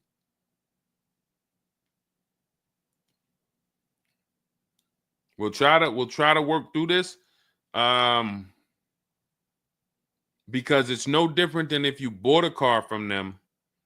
There's a bank involved, but it's a used car. It's no warranty, and they're pretty much holding on to it and trying to fix it. And if they can't fix it, we need to know, are they obligated to fix it or not? If there's nothing in writing saying, hey, you have this time where you can bring it back and we'll fix it, then that's gonna be that's gonna be hell for you. So we really don't want that. So, but I can't tell you how to approach this without knowing what is in writing.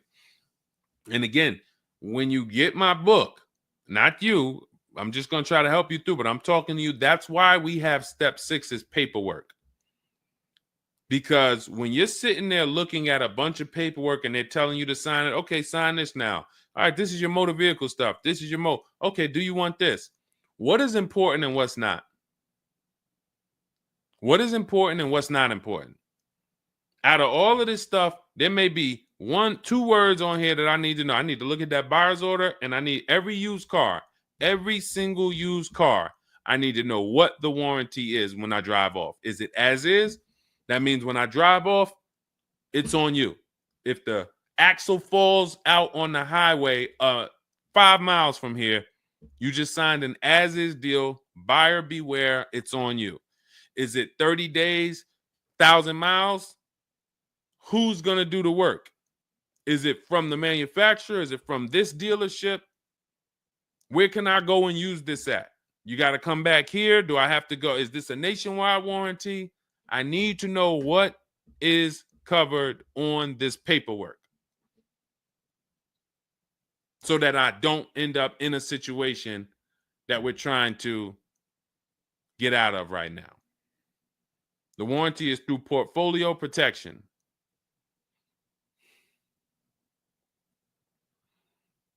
So it's a warranty. May not be a good one, but it's a warranty.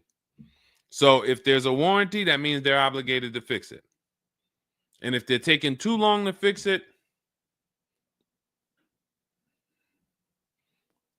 and I have a payment, did they put you in a loaner car? Are you driving now? What are you driving now? If I bought a car with a warranty and then it had problems, I dropped it back off to the dealership and they had it for 2 weeks, and I have payments I'm still making on it, I just got it and it's in the shop, I'm not going to let that car stay in the shop more than 30 days with no car. I'm in a loaner. Okay, so you got to just chill out. You got to just chill out. Hopefully the loaner is as nice as the car you got. And if the car and if that's the case, then you just chill out. It's not a mainstream program you're in. It's like a black market program. That's the best way I could describe it. These companies that lease used cars, it's a black market kind of behind. It's not a mainstream thing. That's why all of these companies are small or like very little known name companies. They could go out of business. Nobody knew. Who the heck were they? Nobody knew. portfolio such and such went out of business. I never even heard of them. Who are they? Because they operate in the black market back there. So the general manager refused to pay the $4,300 for the corrosion on an important part. Again, what's your payment on the car? I just want to, I think this is a valuable lesson. They've had my van since from June 19th. Oh, they've had the van for that long? And you've been in the loaner?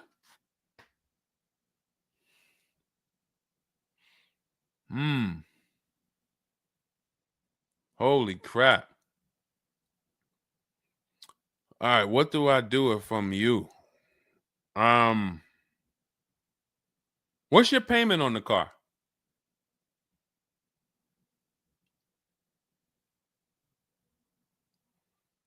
Company had your car for months. You leased it, dropped it off because it was having problems. They've had it for months and can't fix it. And you're paying $775 a month. What kind of vehicle is this? What kind of vehicle is this that we're paying $775 a month for?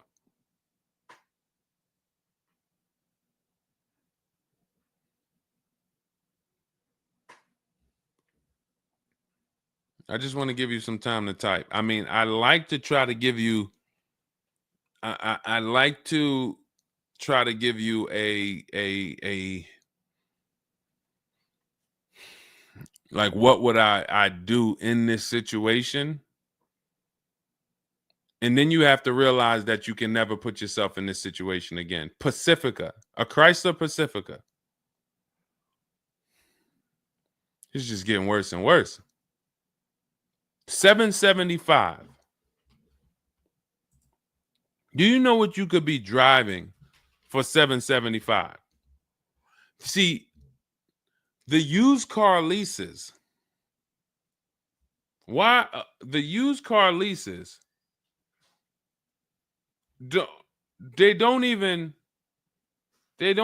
make financial. It's not even like a huge financial win. If you'd have told me I'm driving a Chrysler Pacifica and it's $300 a month, $250 a month, then I'd said, okay, well, maybe they're giving you a stupid deal. But I could show you 5 cars for $775 a month that are $80,000 and $90,000 cars, brand new cars. I'm sorry, for $775 a month, I can show you $775, $60,000 cars, $55,000 to $65,000 cars, no money down. I also traded in a Buick and they gave me $2,000 for that. Listen, dear.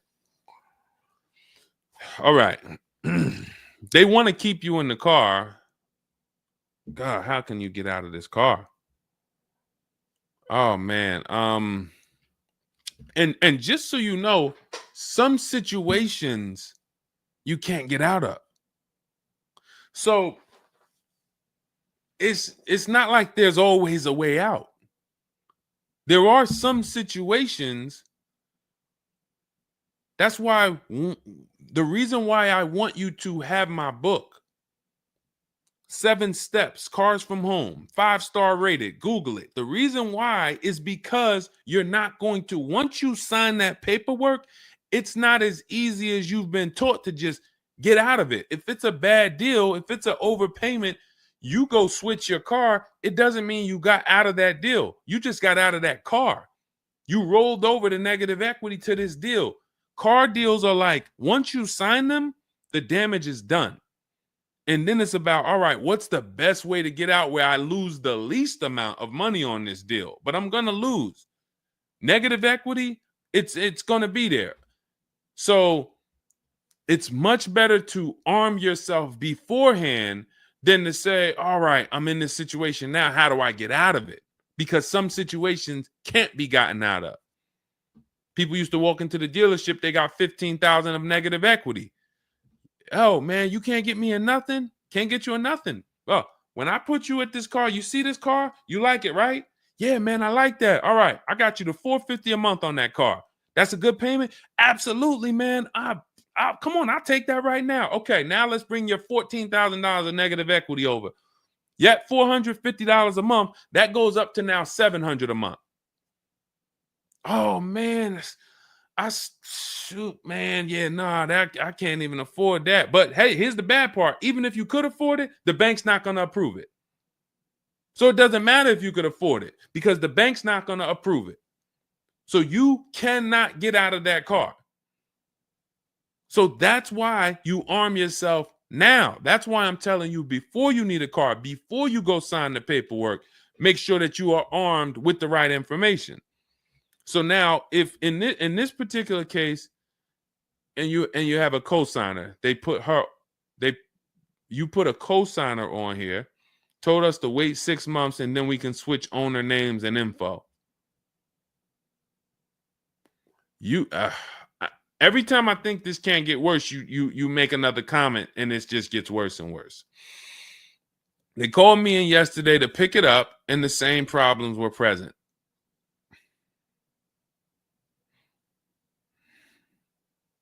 Good Lord. I'm almost stumped. Okay. All right. All right. You need to find out how many miles are on this car? How many miles are on this car? This is not a good situation. So that's why it's harder. And what I'm about to tell you, it might not even work. You may just be stuck in it. I'm trying to see if we can slice it any way possible to give you some form of solution. But if they keep giving you the car back, same issues, 60,000 miles on the car. Okay, so what I would do is you call and get the payoff. It's gonna be low. I mean, it's gonna be high. Call and get the payoff because your payment $775. I'm trying to see if you can sell your way out of it. Can you do a lemon law on a used car?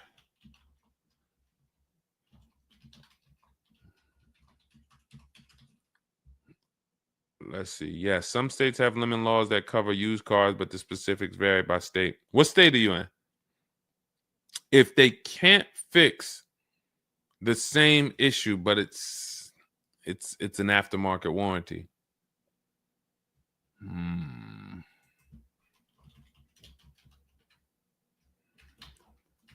What state are you in?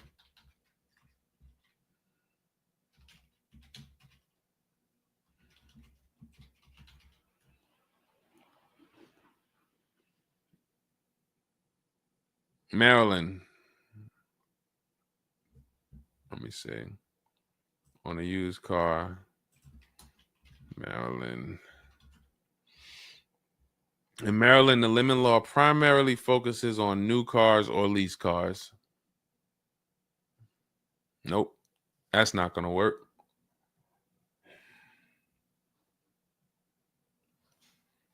Jeez.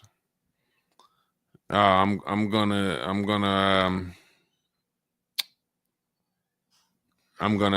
be real with you. You could shoot me an email. I don't know if you can get out of this. You know, a contract is binding. You sign a contract. And let me tell you this. I don't know if you can get out of this without losing. You could just stop paying the car, have a repo on your credit. A lot of people will do that.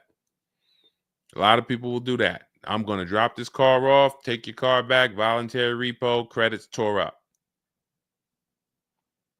Not a good solution. It's going to cripple you from moving forward with cars. It's going to make it hard for you to get your next car. And then when you get a car, it's going to make that deal is going to be bad. How long is the lease? So this is just for those of you who are just joining us. We have this young lady got she leased a used car. Don't do this.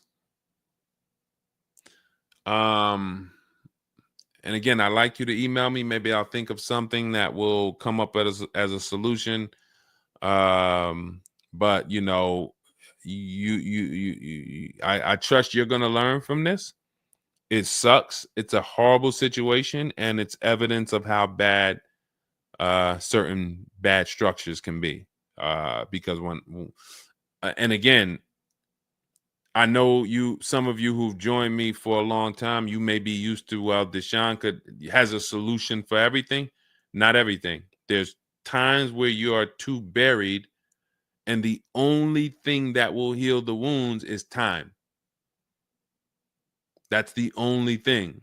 The deal is done. You have to pay down the deal.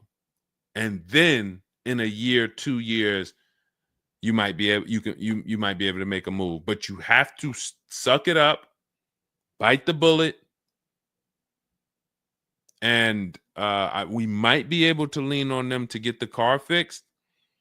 78 payments. How? You said you leased it. This is a loan then. This isn't a lease then. 78 payments. You're in an 80-month loan on a Chrysler Pacifica paying $775 a month. It's not a lease, that's a loan, and it's 8 years that it's 7 years. 7-year loan.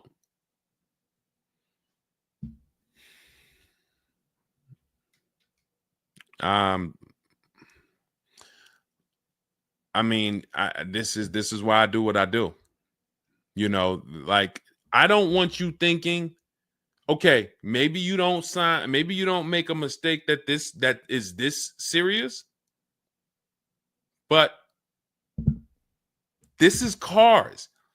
When I'm breaking down these big numbers and I'm throwing out these big numbers, oh, this is a $4,000 mistake. Oh, if you don't do this, yep, you're looking at about $4,000 or $5,000 you're gonna leave on the table. You take a loan that's too long, yep, you're gonna overpay by probably about $4,000 or $5,000. That might sound like nothing to you, but how I'm telling you based on me being in dealerships and seeing situations where I'm like, you made a lot of mistakes. You combined all the mistakes and you made them. So I mean, I'm just Jesus. So you're in an 80-month loan, not a lease, and you have $775 a month to pay. You are. So that means that loan, just to give you an idea of how much you've paid, you've been charged for this car. It's $775 a month times 80 is $62,000. So we're paying $62,000 over 8 years, over almost 8 years, or almost 7 years. Wait, 80 months, not 84. So yeah, almost 7 years for a Chrysler Pacifica. So we can't trade out of it. We can't sell our way out of it. That car is probably worth $20,000 at best. 2021 Chrysler Pacifica, 60,000 miles on it. That car is probably worth $20,000. But they charge you. You're going to end up paying $60,000 for it. Jesus.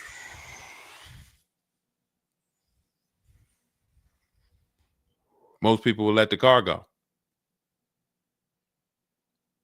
Most people will let the car go. I don't. If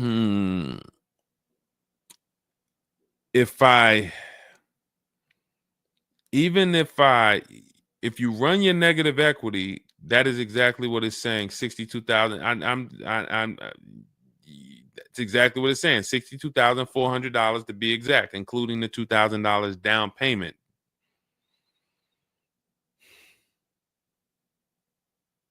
What's the name of this company that you did business with?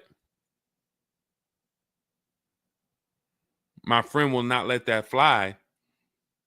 That is one of the worst car transactions that I've ever seen anyone in. And your friend is on the deal with you as a co-signer. This is level 10 out of 10 bad. Rich Morton Mazda. Do you know what your credit score was roundabout when you made this deal? Rich Morton Mazda in Maryland. Everyone remember that name. Rich Morton Mazda in Maryland. Stay away from them. This is one of the worst deals I've ever seen. She is the main person they told me I could not sign the papers.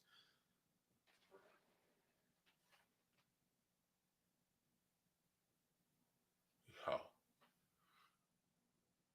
We wouldn't be friends anymore. Now, here's the truth.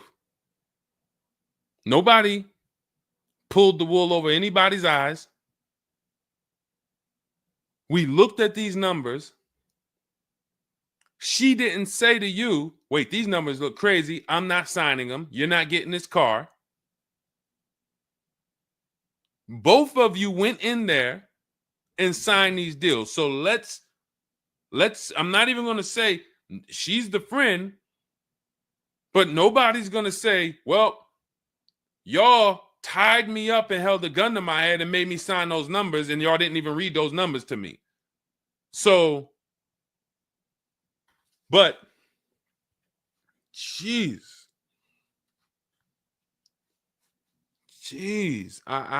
this, you're buried. You are buried in this car. The only way, and what's crazy is, even if you voluntarily let it go, you ruin your friend's credit. Because she's the one who signed for the car. Bad, bad, bad, bad, everything bad. I wish there was a silver lining that I could think of. What I would do is I would find, you need to find out how upside down you are. You need to go on CarMax, write down these 6 sites, write down these 6 websites. You need to go on CarMax, Driveway, Kelly's Blue Book, Cash Offer, Auto Nation, Carvana, Car Gurus, Cash Offer.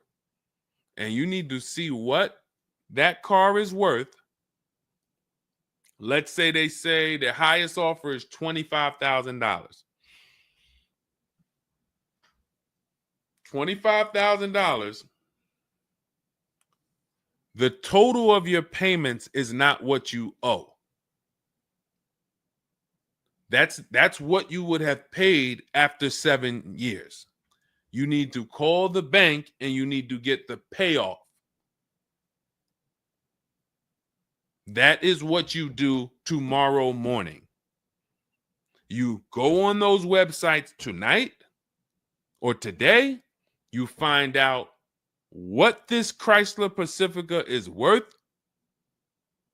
And then you call the bank tomorrow or the next or whenever, and you get the payoff. And you need to know what that gap is. If that gap is $25,000,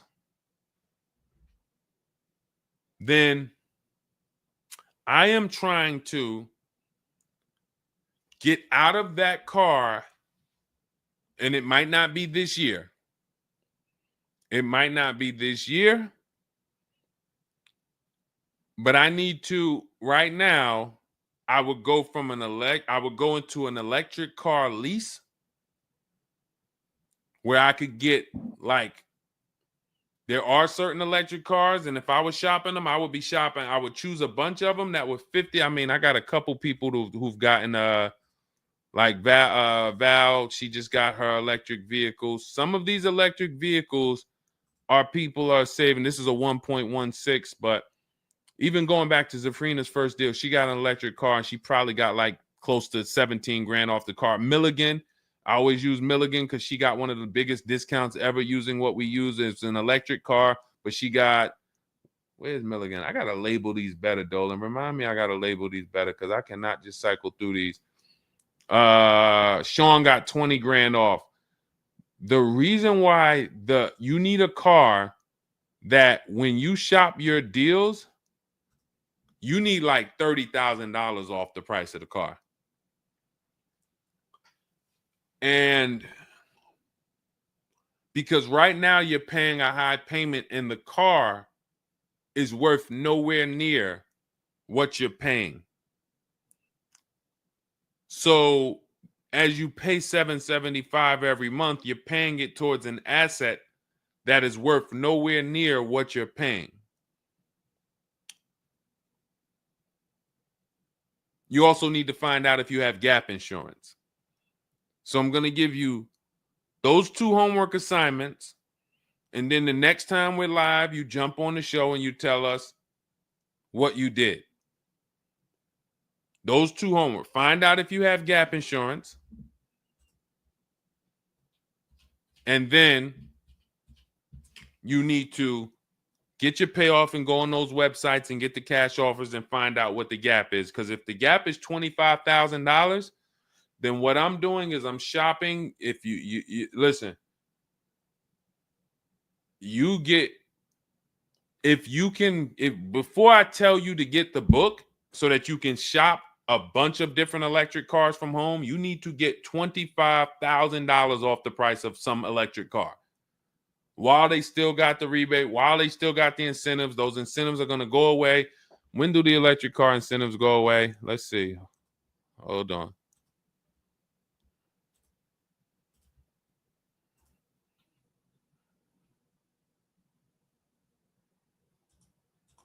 Hold on.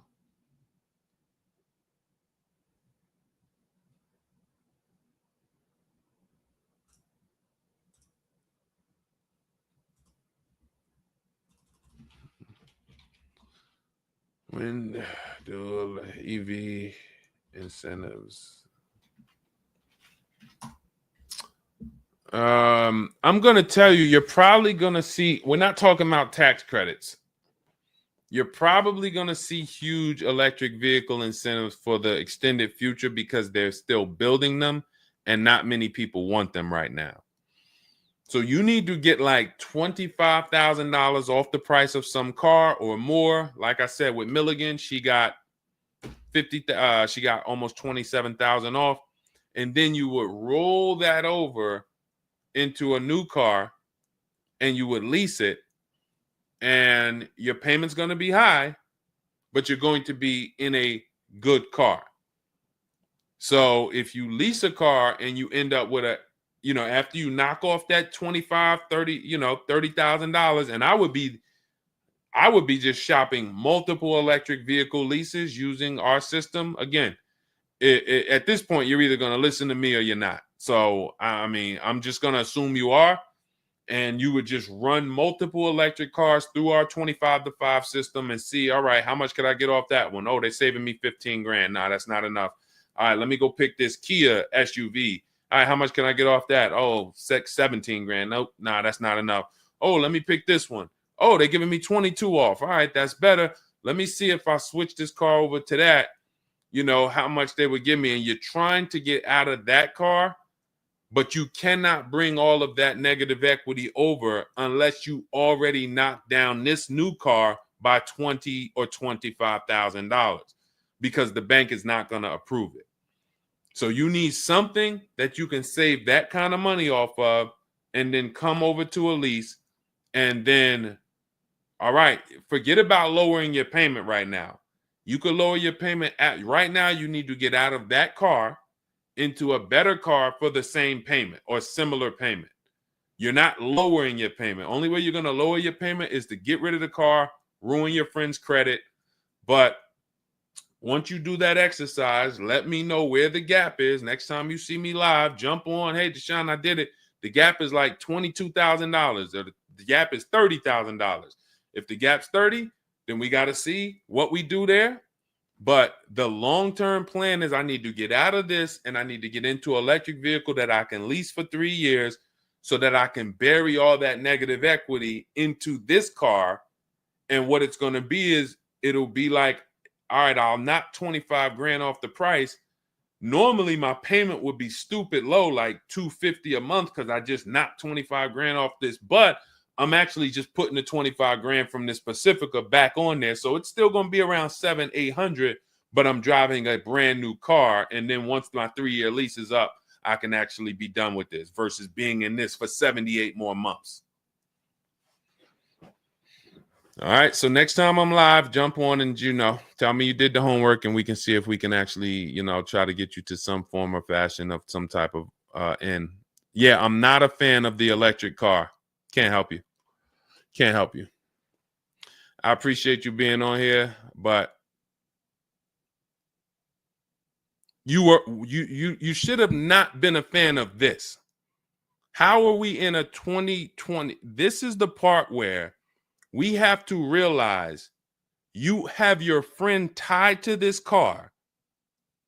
And I'm telling you what you may be able to do to get her out of this situation and get out of this Chrysler Pacifica. That is a car that is worth $20,000 that you have a loan on of $55,000+. And you're like, I don't like this electric car. I'm not a fan of it. I'm telling you, there's tons of them out there. We should not even have our friend on this deal. So be a quality friend.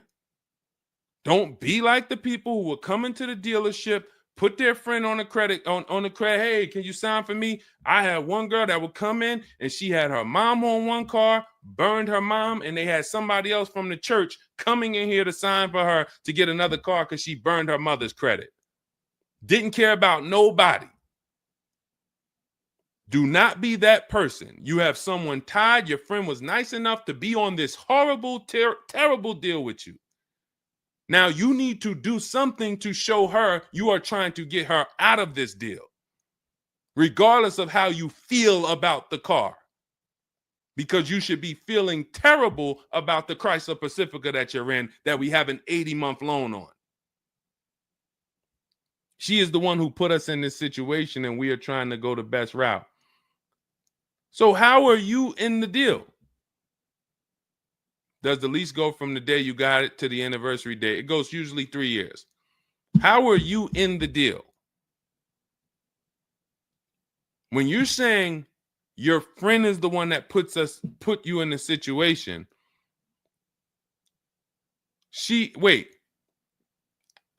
in one breath you're saying, believe it or not, she's the one who encouraged me to get it. And then in another breath, you're saying she's the one who put me in the deal, who put us in this situation.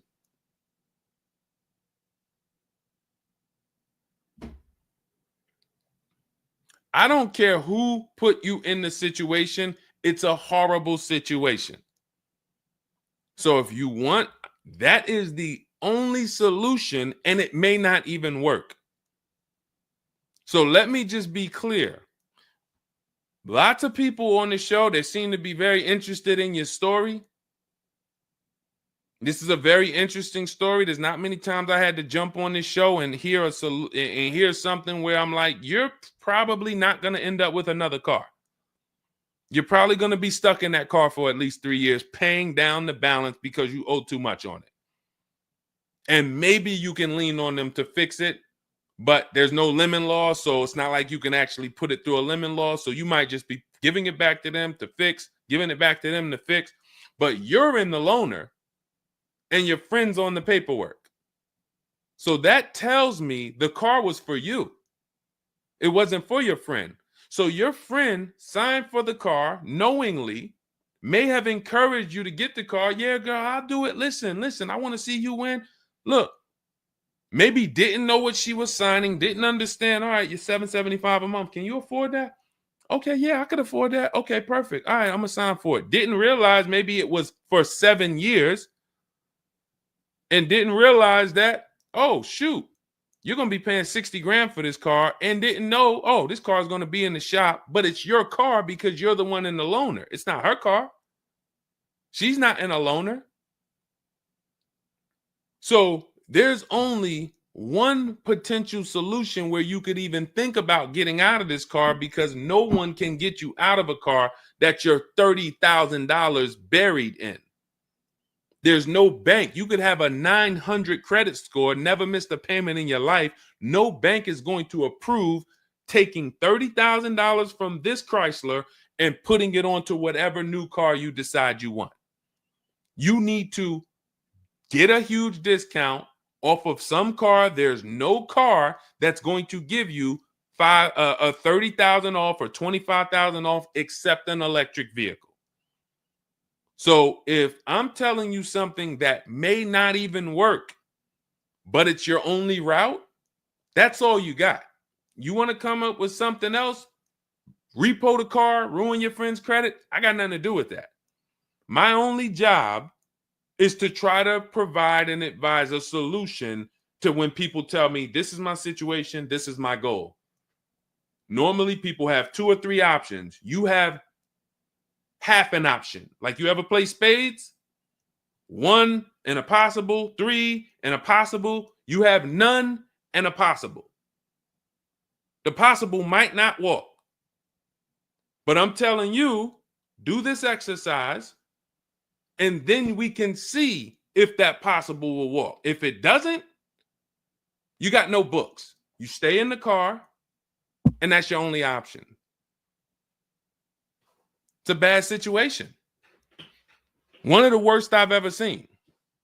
And I'm not saying that to beat you up. I'm saying that so you realize the severity of the transaction. So if I have to bite this bullet and I got to pay this car for the next 2 years, 3 years, it's because I'm in a bad situation. And then when I pay down this car, maybe I can make a different move in 2 years. And then I'll be much wiser before I make my moves, so that I never end up in this situation again. Okay? So for everybody who joined, this was great. Again, my goal is to keep you from ever making mistakes. Every mistake you make on a car transaction costs you thousands of dollars. There is no the least expensive mistake you could make is getting gap insurance when you didn't need it. Getting gap insurance when you didn't need it, you just paid probably $400 or $500. You didn't need it. All right, you lost $400 or $500. That's the least expensive mistake you can make on a car. Everything else is thousands of dollars, $2,000 mistakes, $5,000 mistakes, and more. So you can avoid every mistake by having a step-by-step checklist. If it's in Deshone's book, I do it. If it's not in his digital book, I don't do it. So there's no way I'm going to make a mistake. That's okay, TJ girl. We'll be back tomorrow. If I'm giving you a checklist, check, do this, check, check. You're doing everything I say do. There's no room for a mistake. You're not following an almanac. You're following a checklist. That's why my book is called Cars from Home, 7 Steps to Saving Time, Money, and Avoiding Dealerships. Step 1 through 7, check them off. You do car transactions mistake-free. You don't miss any money with your financing. You don't buy bad cars. You don't do anything that you're like, oh, was this good? No, it's a checklist. So normally it's $97. It's a digital book. So you can have it in your inbox in about 5 minutes, and you'll get it for 75% off as part of our welcome offer in my TikTok bio, Instagram bio, Facebook comments, or the YouTube comments. There's a link there. Just get there before that 2-hour countdown expires. Once it expires, it goes back up to $97, which is still worth every penny. You spend $700 on a home inspection. Why do you spend $700 on a home inspection when you might not even buy the home? Inspector might come back and say to you, you know what? Hey, listen, I got the report for you. Just so you know, that roof needs replacing. Those boards, the electrical system in the back, there's a lot of stuff that's not up to code. And then in the basement, you got some water coming in through the foundation there. Listen, house needs a lot of work. Here you go, $700. You and your family might not buy that house. Do you say to yourself, man, I wasted that $700, man, we could have kept our $700? No. You say to yourself, man, I'm glad we got that home inspection, man. We would have been in trouble. So this is how we approach cars. This is how people who I show you throughout the stream approach cars when they're working with cars from home. They're like, I want to make sure that if I can spend $24 and get Deshone's book, and that is my form of a home inspection, that's me guaranteeing I don't make a bad move, then I'm going to go spend that. And if I miss the $24 price and it's $97, then I'm going to go spend that to make sure I don't go out here and make a $5,000 bad decision. That's what we hold ourselves to. Thank you, Stephen Nash. Good to see you. So go grab your copy before the countdown expires. Get it for $24 instead of $97. It's in my TikTok bio, Instagram bio, YouTube comments, or the Facebook comments.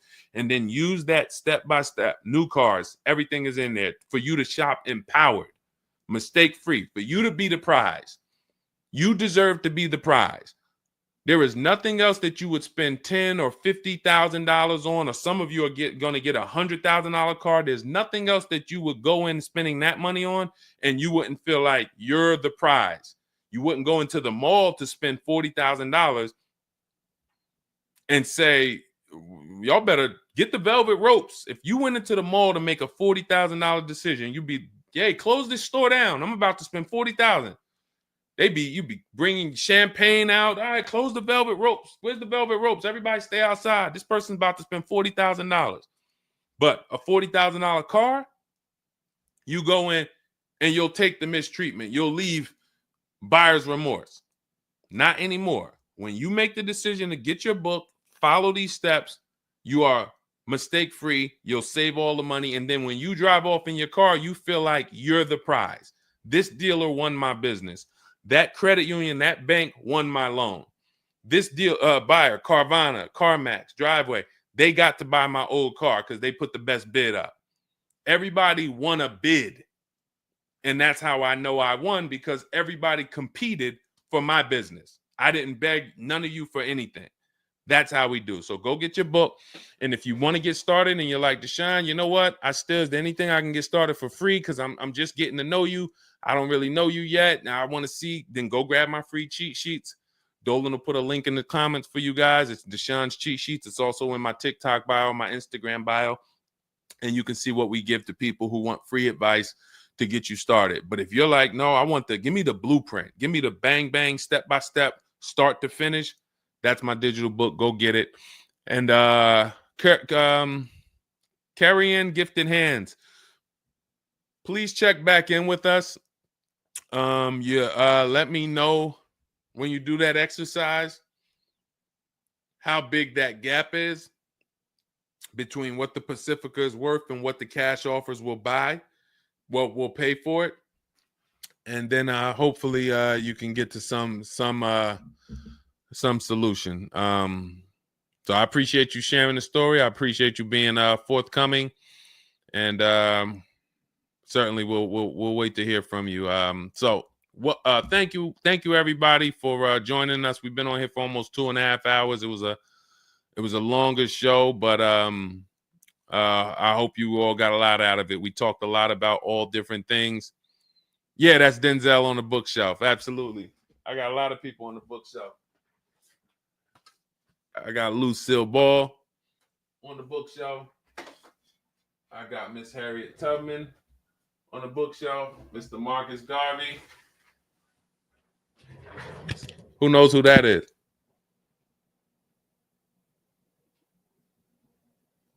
That's the great one.